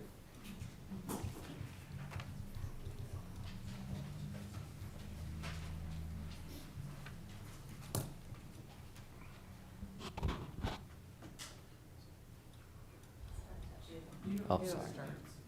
All right. Good morning, everyone. I'm Braden Kerwick. I am a resident of Shawnee County, and I like to try and touch on things that others don't. First of all, let me say I do fully understand that this is about a regulation where the perspective is we don't currently have one at all, and something does sound better than nothing. I do, with the limited knowledge possible, I do have some possible concerns if the conditional use permit may be better than nothing, but simultaneously may the risk of it turning maladaptive in the future. So I do understand that this is not necessarily a vote to outright ban AI data centers here and now, but clearly this is what many everyday people would like to be considered for the future at the very least. I'd like to touch on the perspective of, let's say these data centers were just outright powered by magic. Let's say it was done with free energy, it was done without any concerns to the water or the noise, the light, etc. There would still be major concerns of these data centers. And we all know that most of these data centers are in ties to artificial intelligence. Now, this is something that is causing huge concerns on our schools, with many teachers noting that it is kind of ruining the classrooms, particularly teenagers and college students. Additionally, it is creating a huge shortage on everyday like computer resources such as RAM. So I do see that we have some kids here. I don't know who here wants to be the villain and tell these kids that, sorry, we can't afford a Nintendo Switch, a PlayStation, or an Xbox because those are going up in prices, and there's reports that the next gen systems are going to be over $1,000. And furthermore, a lot of artificial intelligence is on some social media creating concerns of being used against minors in very inappropriate ways I will not delve into. And I will say that I don't like to talk about this, but I have had one of my loved ones personally harassed by, again, trying not to say it in front of the kids, harassed by artificial intelligence videos that we'll not talk about in front of kids. And as politicians, we are also starting to see huge concerns about AI being used for political slander campaigns. This is something that affects me as a candidate, something that's going to affect every candidate sitting and in the future as another major concern, as well as concerns from psychologists that were initially very supportive of AI, but started to learn and see data that even in healthy adults, prolonged exposure to artificial intelligence chatbots is creating mental health concerns. So that is all to say, very quickly, anyone saying we gotta compete with China, I would echo President JFK's remarks that if we want to compete with Soviet Russia or China, we instead invest the money into our teachers and our schools. Thank you. TC Levi.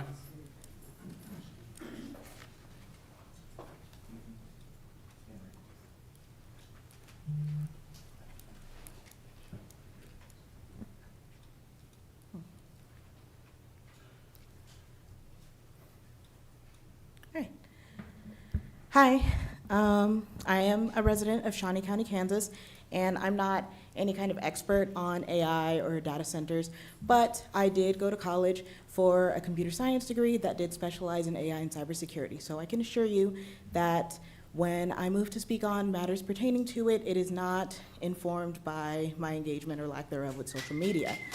So I'm not going to reiterate what's already been said. The ecological impacts, the impact that AI use has psychologically, especially on people who are young, or the water use, or the extravagant energy use. These have all been spoken on, and what I do want to point out that I am very surprised, and delightfully so, at the turnout to this, because we all understand that this is a matter of regulating the data centers and defining them, but this is the beginning of something. We are deliberately going out of our way, many of us taking time off work, to complain about this early and complain about it often, and we will likely continue to do so, because when we start regulating and defining these data centers, then it's the start of a much longer process that's going to lead to what we are all here being concerned about. To borrow some of the language from the resolution, I do understand that the maintenance of effective and efficient and unambiguous regulations with respect to the use of our land and the critical issues to address, especially as emerging technologies create new challenges for governing bodies of all levels, I do not find it appropriate or necessary to just define these things so that they can be included. If we are going to apply these conditional uses, those conditions need to be informed by strong research about what the impacts of having those data centers is going to be. We can say that this is just, we're defining the data centers and we're trying to figure out what their place is in our community, and that this is about updating the language so that we have a stronger understanding of how this is applied, but to us, that feels like a smokescreen, like we're going through the motions to make sure we're doing this carefully. But the reason it's happening now and the reasoning it's happening at this pace has more to do with who would want to be using those policies, and that's where our concerns arise. There are going to be people who, and maybe they're already in your ear, who, once these policies are in place, we're defining the data centers, we are creating the conditions for their use, and there are going to be people in your ear trying to convince you that their data centers are going to be good for the community, that they're going to create jobs and support the economy. But going back to something that you rightfully brought up about relying too much on social media when you shouldn't, the quality of the information that you receive matters. It doesn't matter if you get information from social media or from your neighbor or from a constituent or from someone trying to build a data center. I implore you, all of you, no matter where you are getting your information, ask yourself, why is this information being given to me? Who is giving it to me? And why is it so important that I listen to what they have to say? I'm very confident that everyone here is pretty much unanimous that we are opposed to data center regulation that is in favor of them, which again, that's not what this is. But we've already explained why we have that position. And I only ask that people on the other side of that argument do the exact same, and that you understand why they are telling you what they're telling you. Thank you. Robert Riley.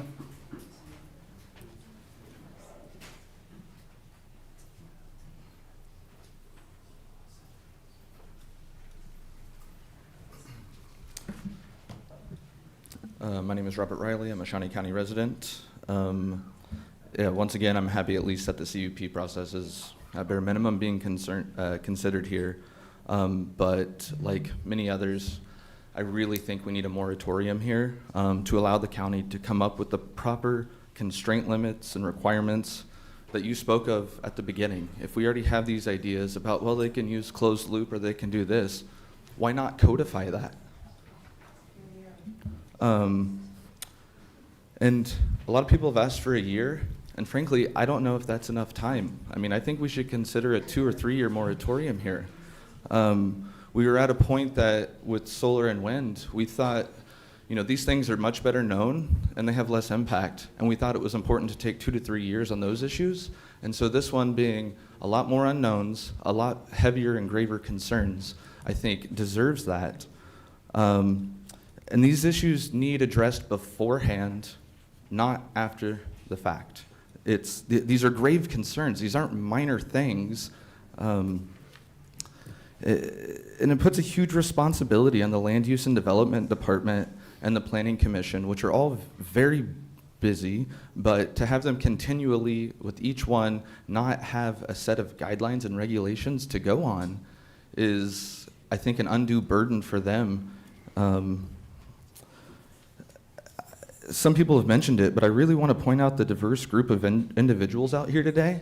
That's, age, that's race, that's socioeconomic, but it's also, a political divide. I look out here and I see people that I have disagreed with and made counterpoints to over the years in some of these meetings. And we're here locked in arms, united on this. I haven't heard anybody come up here and express that they want you to act faster or not put a CUP process in. No, every single person has asked you to please slow down. So we can, please don't. It's not a part of Robert's Rules of Order. Sorry, just. Thank you. Even if you support me, please don't do that. So I'd really earnestly like the commissioners to reflect on their duty. You have a duty to represent your constituents. We're here today and we're saying, please slow down for all of our sakes, okay? What is the short-term rush benefits to economic development? Like, why is that outweighing slowing down and just doing it carefully and considerately. I've seen this body deliberate and get things right before, and I would just like to see that happen again so we can have a community conversation about it and what we want in our county.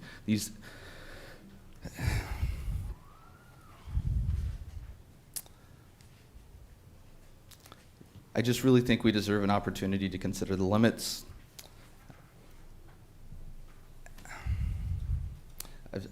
I made it through my points quicker than I thought, so thank you. I'll yield my time.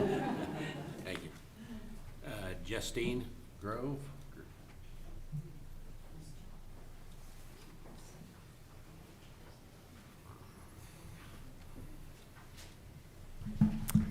Hello.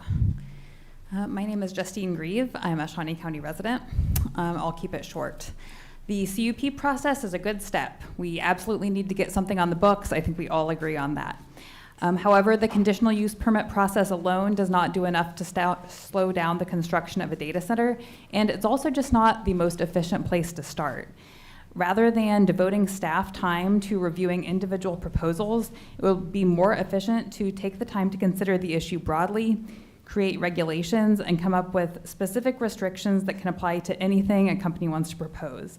Creating those regulations will keep everyone, from companies submitting proposals to the public, to staff, to all of you, from wasting their time considering individual proposals that are not right for our county.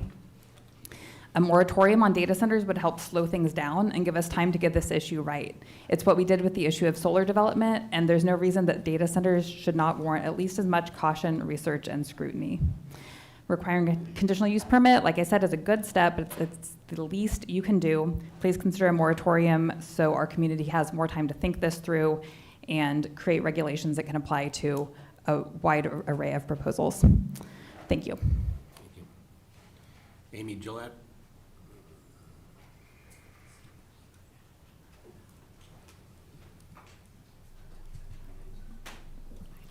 Hello there, my name is Amy Gillette. I am a resident of Shawnee County, District 3, and I am right squarely in the area where some of these sites that have been talked about in various news stories, like the Walmart distribution center, around the Target distribution center, this is about 2 or 3 miles from where I live, so this is very, very personal for me, unfortunately.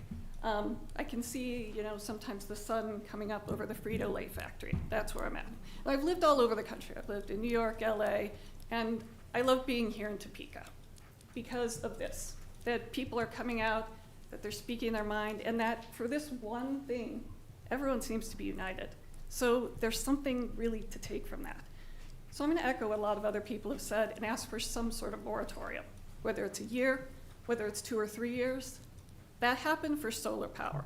So this deserves more consideration even than that, I would hope. I come to you as an academic, a media professor who ended up studying a lot about artificial intelligence, for better or worse. And a lot of what I talk about in my classes is the only thing that constrains the behavior of companies, ultimately, when they get large enough, is regulation. And that is what is being put in front of all of you and is your real responsibility. And so when we're talking about this in the same category as a public utility, the big thing about a public utility is it has to serve in the public interest. So certain regulations we have for the internet, like Section 230, come from the fact that like power, water, electricity, all of these are in the same bucket of utility. I don't feel that these centers belong in that same bucket. They should be something that's considered separately, and while this conditional use permit is a good first step, there needs to be concern specifically for data centers, not treating them in this category, like something like electricity. This isn't about misinformation. This is about actual academic studies that are being done currently, that have been done. I sent an email yesterday with just one of these studies about air pollution around a Virginia site, the amount of particulate matter from their diesel generators, and NO2 emissions go up considerably. So it's something that is not misinformation. It's effects that people are really experiencing from this, and that's why everyone's here. That's why everyone's really, really concerned about it. So everyone's touched on all of the effects. A few other things. Property values. As a few people have noted, Those of us who are around this, no one wants to live near a data center. That much is clear. How are we going to be compensated for the fact that our property is basically going to be turned almost worthless? That's really concerning. There are these long-term public costs that are being thrown around for very short-term gain. As some have noted, the jobs are only in construction. There's very few long-term jobs that are involved with these sorts of operations. So going forward, I think what we're really asking for, other than hopefully a moratorium, is more transparency.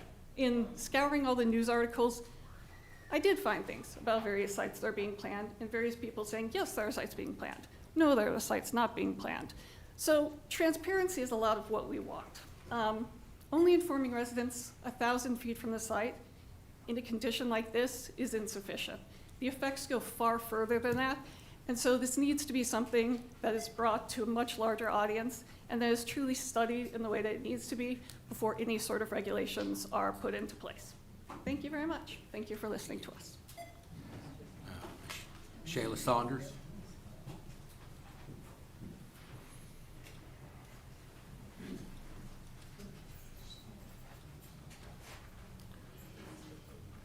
Hi, my name is Mikola Saunders, and I've been a resident of District 1 since 2011. Most of what I wanted to share with you today has already been expressed, so I'm going to do my best to keep this short. And I just want to point out that you all asked us to stand up for 1 minute as a wellness break, right? You care enough about our wellness that you don't want us to be chair potatoes in this meeting, yes? So I'm just going to echo that in the spirit of caring about our wellness as a community, the task before you, if all you do is change this language, and like Ms. Jamie said, then a permit comes, an application comes in the next few months, what happens? We're not ready for that. Our ducks are running all around the barnyard right now. We need to get them in a row, right? And in order to do that, it's going to take at least as much time as the solar regulations took. So I would echo the call for a moratorium to send this back to the Planning Commission and others, like many have suggested, outside research firms and et cetera, to help us understand what the real implications are as we move forward. I do appreciate the context that was provided regarding the development of these zoning codes from 1992, when none of us could even imagine that data centers were ever going to be necessary, right? So I completely appreciate the need to make sure that policy is keeping up with real life. So does regulation need to keep up with reality, right? And we're not there.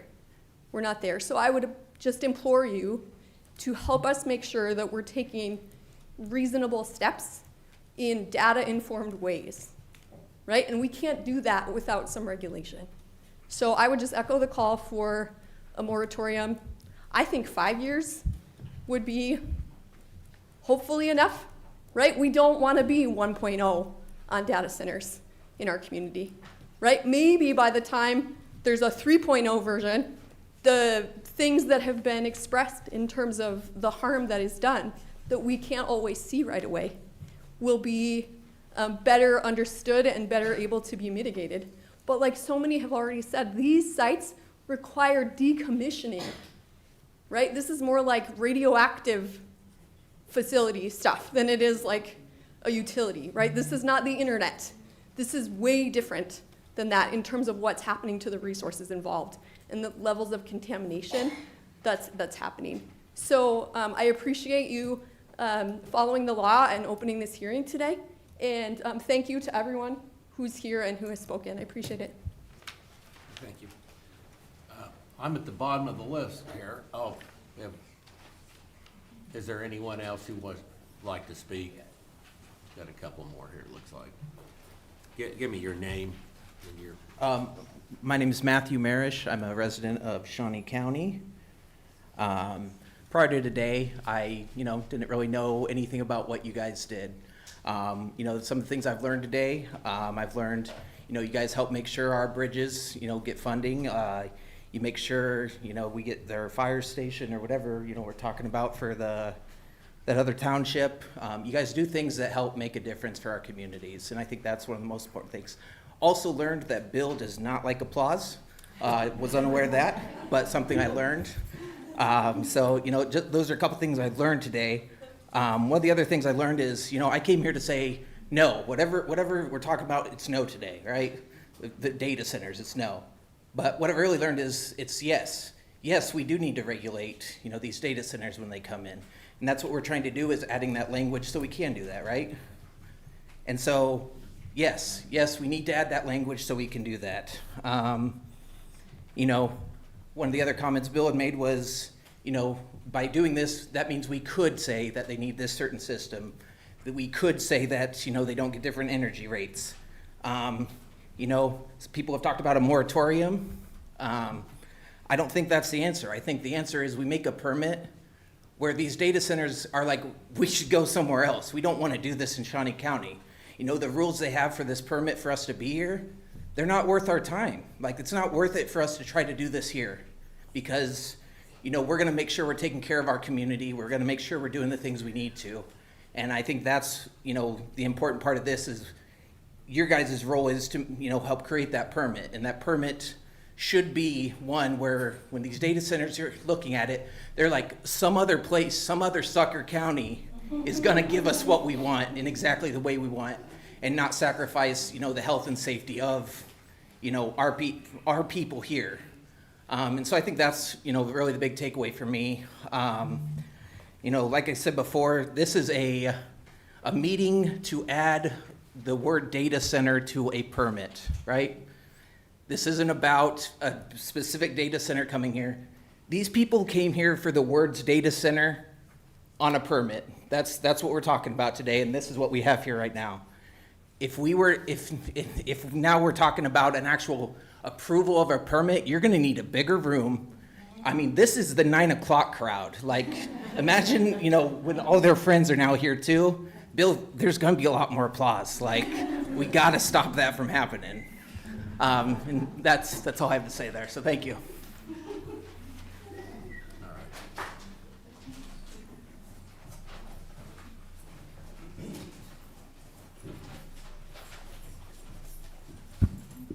Hello, name's Chris Willer, Southwest Shawnee County resident. We absolutely need to have regulation on this. We've all talked about moratoriums, all of that. I agree with the no. We have a beautiful landscape in the state of Kansas. Kansas has been a long tradition in part of America where we have made the right decision that has swayed nations. And saying no to these data centers to come in here and ruin our landscape, ruin our agriculture, and cause all sorts of medical issues is absolutely unacceptable. Secondly, everybody's touched on everything. This is a no, period. So with us at the 9 a.m. crowd, like we just talked about, you will get more pushback. We need to not have this by any means. It is going to be nothing but problems, and I'll wrap my time short because we've had some very good speeches about this. Thank you. Anyone else? Good.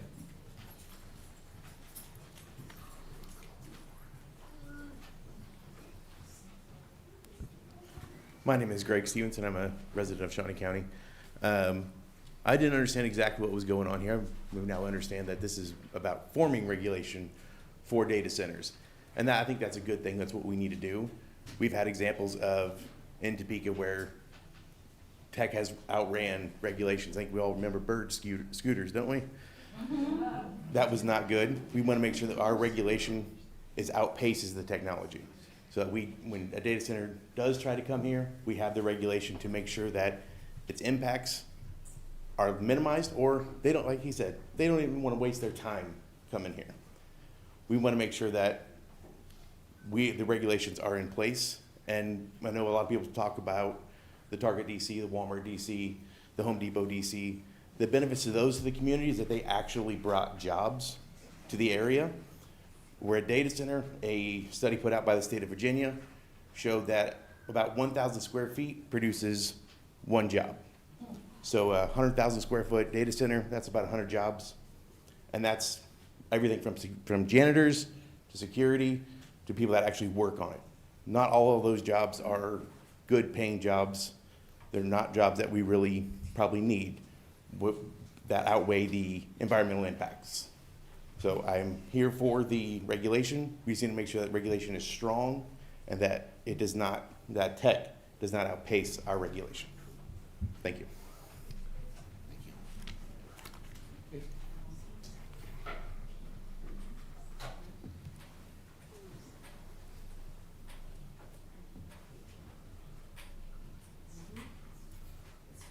Hello, my name is Anna Walker. I own property and reside at 900 Southeast 35th Terrace here in town.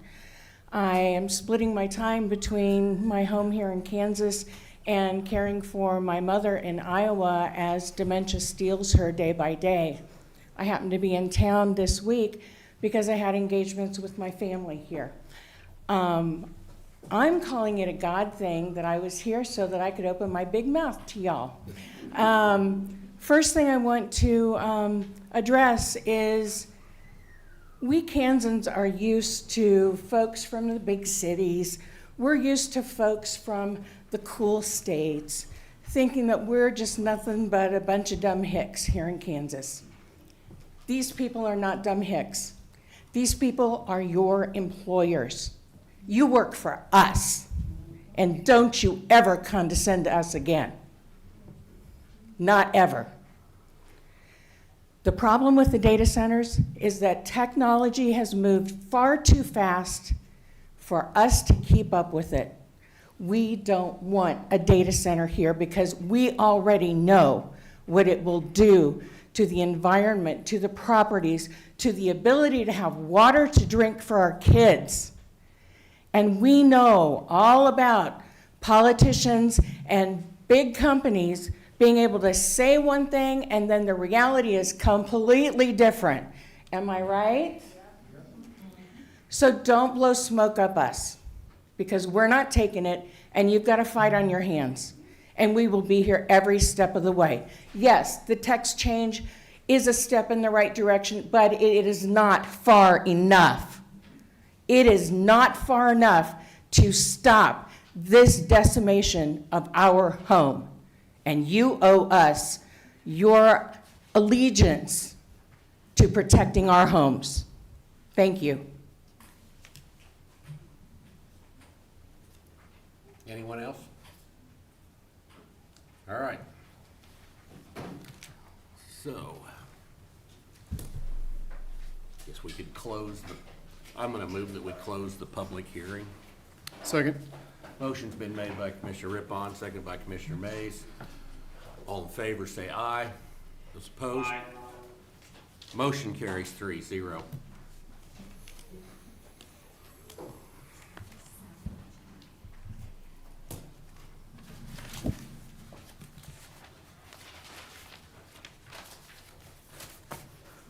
right. Okay. We want to take a vote on the resolution. Is that or you have any more comments or questions? I mean, I think that, a lot of what was said is impactful. I think this is something that we definitely need to look at. Long term, I think, technology has changed a lot. And so, I went to the National Association of Counties Conference in February. Pretty much the entire conference was about AI and data centers. I sat through a panel. I'm actually on a committee right now with a county commissioner from Lawton County, Virginia, which has over 200 data centers in it. It's right outside of Washington, D.C. And the theme there was not all data centers are created equal. They've got some very bad actors in the space, and they've got some that are just fine as well, based on what they said. But the theme of that panel discussion was data centers are coming for your communities, whether you want them or not. The best thing to do is to create policies that make them ask permission. And so that's what we're doing today. We're putting assuming that the vote goes in favor of this home rule resolution, but we're putting regulations in place so that, a policy in place so that we could make regulations in the future. And I think it is different from the wind and solar conversation. You know, there was a time when those were lumped together. The moratorium we put in place for solar because we felt like wind power was the more immediate need at the time, and we wanted to separate the two into different conversations. And it worked. We were able to have a robust conversation for wind energy. We were able to have a robust conversation for solar energy, and they weren't lumped together. I think that when we're looking at the size of these projects, you know, you hear kind of mind-boggling numbers of these things. I mean, you hear, oh, this is a $200 million data center. This is a $10 billion data center. You hear all sorts of different things.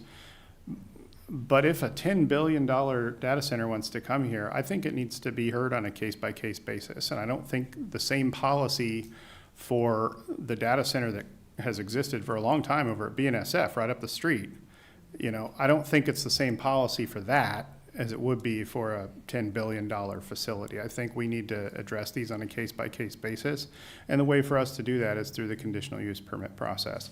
And so I think right now, where I sit is that we need to pass this home rule resolution because, as I said earlier, if we don't, if a data center applies tomorrow, they can come in and build in an industrial zone without any rules at all. And we certainly don't want that to happen. And so I think this is a necessary step, and I think it couldn't come any sooner. I think this is something that has to be done before it's too late. So that's where I'm at on it, and I don't know if you guys have anything else you'd like to add. Well, I would agree.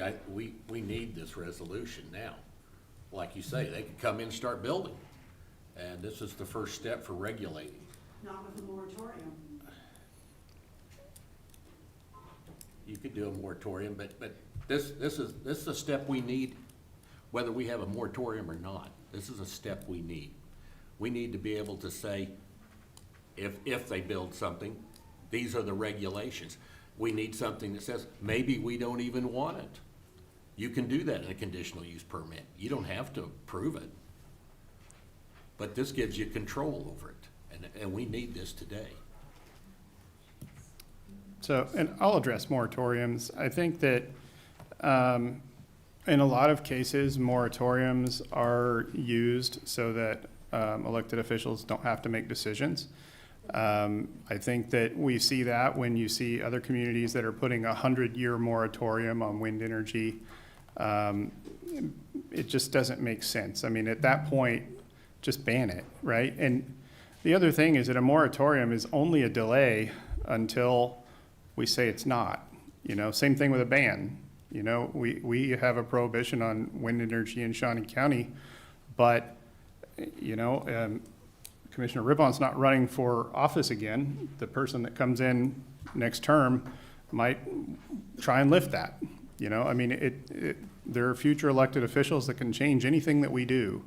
And so, you know, I just think a moratorium in this case, like I said earlier, I don't think we want blanket regulations that apply to all data centers. I think they need to be considered on a case-by-case basis.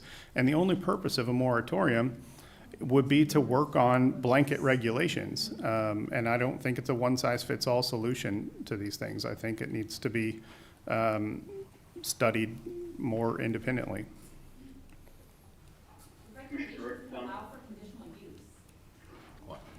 Commissioner Cook? Yes, I just want to say, I want to thank everybody for coming out today. Your comments are impactful, your actions are impactful. I have been listening to all the comments, and we take these things to heart. The amount of social engagement that we've had with the public on this issue is meaningful. And so this is not something that's just going to go away. And we will continue to make sure the public is aware of any developments when it comes to not just data centers, but also battery storage or any other things that come. The commission has the final say on what actions are taken in our county. Thank you. This is the next big thing, data centers. They are the next desktop computer, the next smartphone that we all have. This is not an open meeting at this point. We're not in a hearing right now, or we've closed the hearing. So I think this is a good first step, and I'm gonna move that we approve the home rule resolution. So. Second. Oh, he Okay. came to it. Motion's been made by Commissioner Rippon, seconded by Commissioner Mays. All in favor say aye. Those opposed? Thank you. Motion carries 3-0. All right. Next item. Can we take a break? Oh, yeah, let's take a break, and any of you would like to leave now, you don't want to hang around for the rest of our exciting meeting.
All right, 10:30, you know. we're gonna resume business here. So, Lisa, what's next on the agenda? Next on the agenda is C, Public Works. 1, acknowledge contract C 202609A1, covering change order number 1 to original contract C 2932024 with King's Construction Company Incorporated of Oskaloosa, Kansas. This change order reflects as bid versus as constructed quantities for the Southwest Auburn Road Reconstruction Project. Good morning, Commissioners. Kurt Niehaus, Director of Public Works. It is still morning, I believe. The project here was kind of unique in that it didn't have the normal gestation period that we have with our usual road projects. We were notified by a school district they were going to build a middle school at 29th and Auburn, and so we scrambled to build a project around it.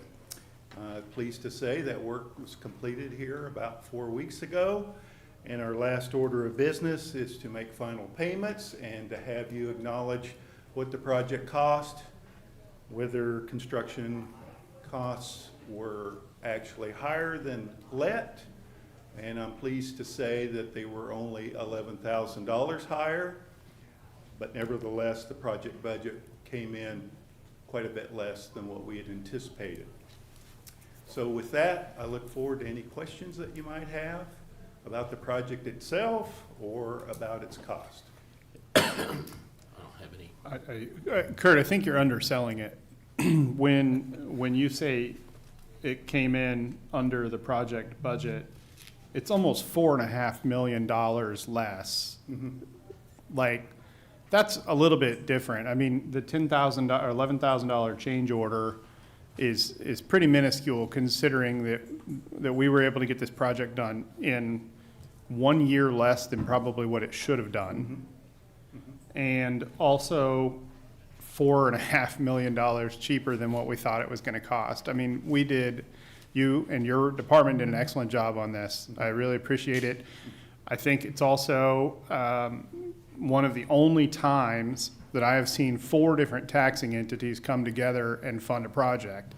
So between the city of Topeka, the school district, KDOT, and Shawnee County, everyone contributed, and I appreciate the work that your team did and taking the lead on it to get this done as fast as possible, because if any of those other entities had done it on their own, I don't think it would have happened that fast. So I think this is great. And this is the final payment, I believe, right? So, Yeah. Congratulations on it. I It looks don't know great. if you remember, Aaron, but we were in a meeting at the administrative building. We first started talking about the middle school. I remember thinking, oh my gosh, how am I going to get a project done this quickly? But we were able to do it, and I think the end result is really a nice project. Okay. Yeah. Is that a motion too? Yeah, I'll make a motion that we acknowledge the contract for the change order. I'll second. Motion's been made by Commissioner May, second by Commissioner Rippon. All in favor, say aye. Motion carries 3-0. Thank you, and thank you for all your work on that project. Turned out very nice. Next item. D, Department of Corrections. 1, request approval to accept bid from Lippert Mechanical Service for work on replacing HVAC coils for a roofing unit at the Adult Detention Center at a cost of $23,355 to be paid from the department's Building Maintenance Fund.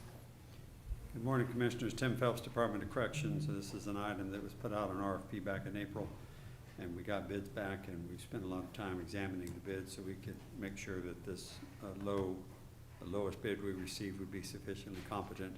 We've done that work, and we want to please proceed with the work with that low bid, and it is substantially lower than what we estimated the cost would be. I'll be happy to answer any questions you have. Any questions? If none, I will move for approval. Second. Motion's been made by Commissioner Rippon, seconded by Commissioner Mays. All in favor say aye. Those opposed, motion carries 3-0. Next item. 2, consider approval of an emergency purchase contract C202610 with Samco Plumbing, Heating, and AC to repair a broken drain line in the adult detention kitchen facility at a cost of $19,575 to be paid from the fiscal year 2026 contingency fund. Tim Phelps, Department of Corrections. This is an unexpected event. It's going to require us to do some extra planning so that the food service process can go on uninterrupted while we repair the ruptured drain. But we've got that figured out and we're ready to go.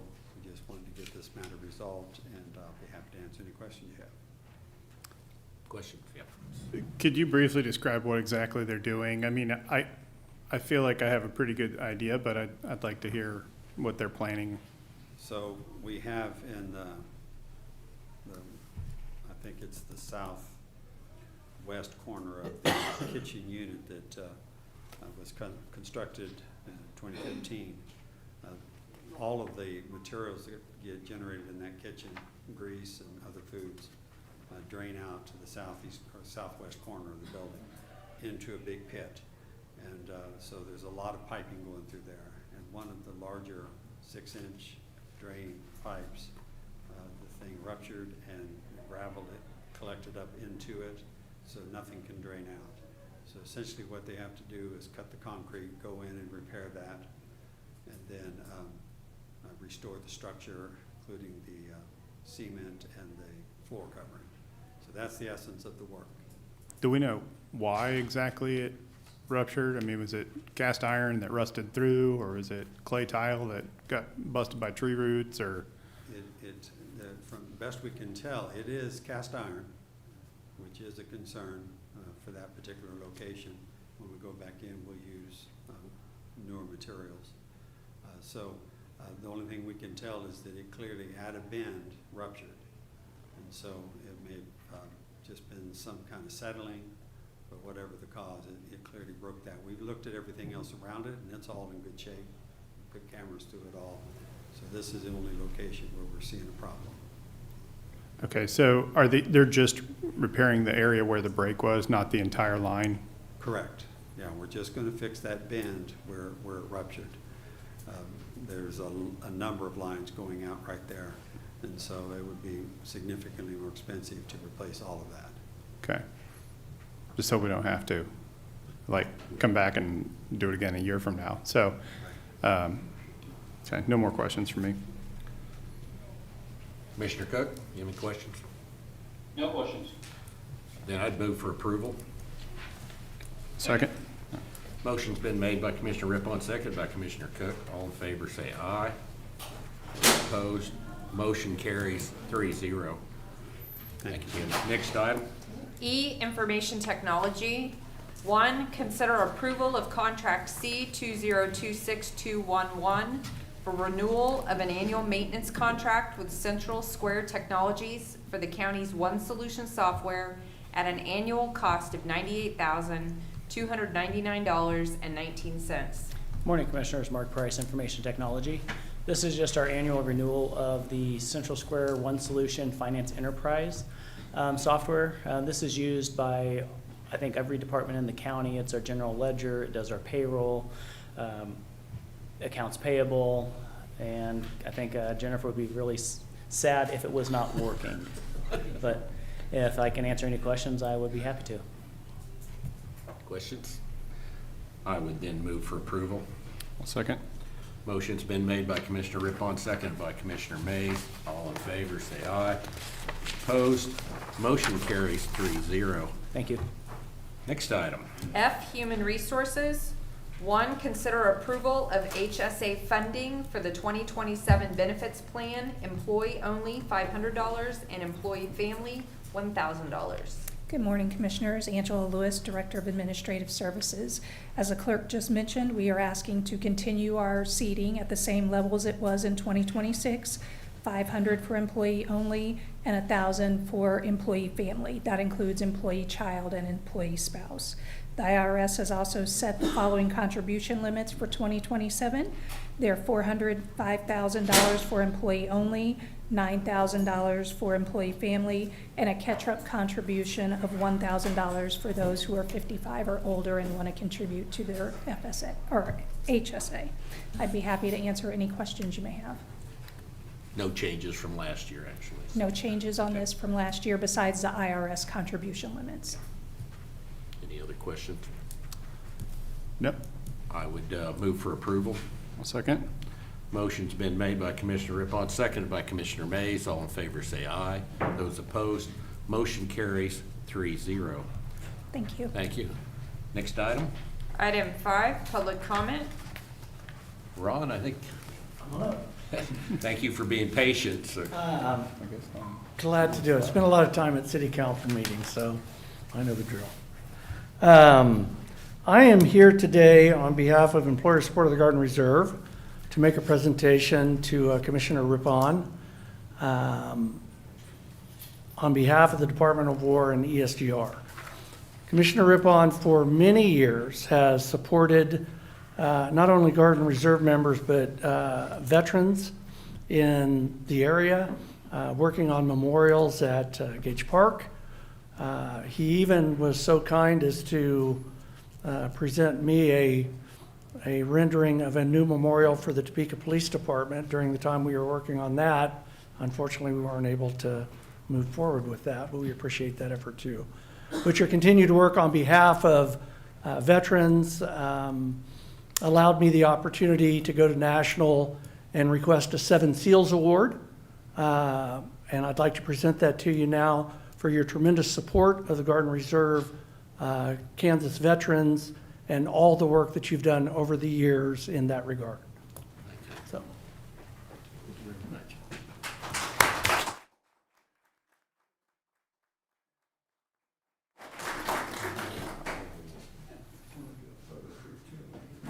Stephanie, around. So on behalf of, as a state chair for the state of Kansas, for Employer Support of the Garden Reserve, I present to you a 7 Seals Award for your tremendous work and effort on our behalf. Thank you very so much. Appreciate it.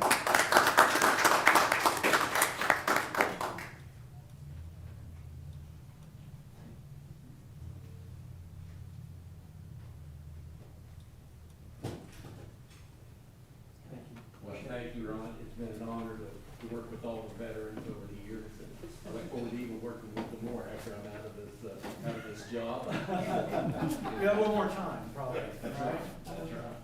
All right, thank you. Thank you. Thank you for the opportunity.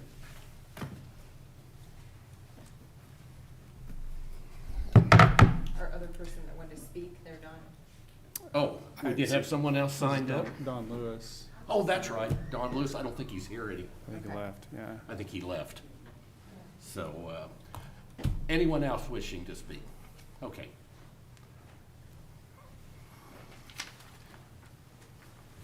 Hi, I'm Colleen Campbell. I talked earlier about the data centers. I just wanted to follow up and thank you for the opportunity to speak today. I think, congratulations on your award. I think what Commissioner May stated about not all data centers being the same is accurate, and I appreciate that option. Oh, sorry, I get so nervous. And I appreciate that we have the opportunity to make regulations on the large data centers and what they need to do to come into the county. As you've heard the concerns of everyone today, there are a lot of concerns, and I think people would like to be involved in making those regulations and what those regulations would be. I know that sometimes those things can just be as they come in, the permit comes in, and then it's a regular public planning meeting. I think that moving towards maybe differentiating like those types of data centers might be a part of that regulation, and what those might need to meet would be a good step. And I think that the public should be involved in seeing what those regulations coming in would be, because as you heard, there are quite a few people who are educated on this. and that would like to be involved in that. And I would just love to hear how that works. I don't know how any of that works. I've never spoken here before. I don't know any of these things. And so I would, as a person who just wants to understand how the process works, I'd love to hear how that happens. Thanks. Thank you. Anyone else wishing to speak? If not, next item. Item 6, administrative communications.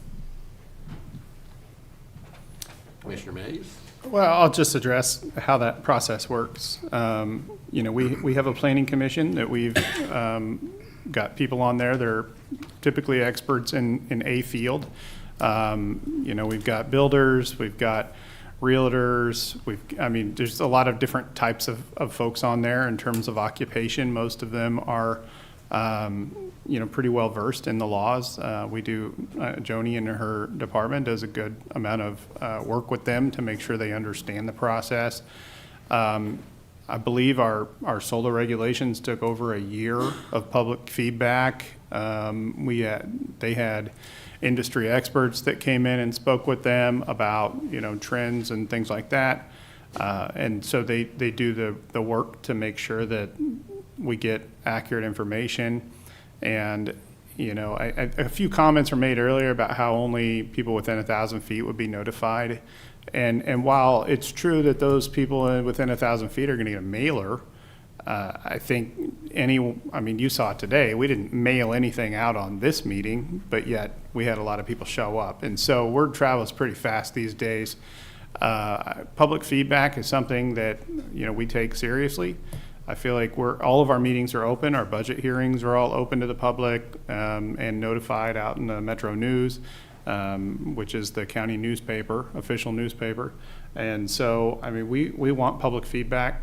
We had surveys that we sent out for wind energy, for solar energy when we did those. And I say those because those are probably the most recent big issues that have come before the Planning Commission. And so, you know, whether it's a dog food plant or a food manufacturing or a metal fabricating business or something, I mean, all of these things happen for all of those. And so I think public feedback is something that we'll be taking a lot of if that application is ever received from a data center. But if it doesn't come, then we won't need to have any of that, you know? So, I mean, I think it's just right now it's kind of a wait and see. And then, you know, once an application is received, which, as Joni said, we presume will happen eventually, then we'll start that process. So I hope that answers your question. And then, you know, obviously it could take months, could take a year, who knows? So, sorry. All right. That's all I got. Very good. Commissioner Cook? I don't have anything to add. Thank you for letting me participate remotely. Okay. Well, thank you for calling in today. I just wanted to add that next Monday, we're going to have Grace Med's annual report at our work session. So Dr. Julie Elder will be, she's the Executive Chief Officer, she will be Zooming in on the meeting, so that'll be a little different. And that's all I have. So with that, we do not have a need for executive session? We do not. We do not. So we're adjourned.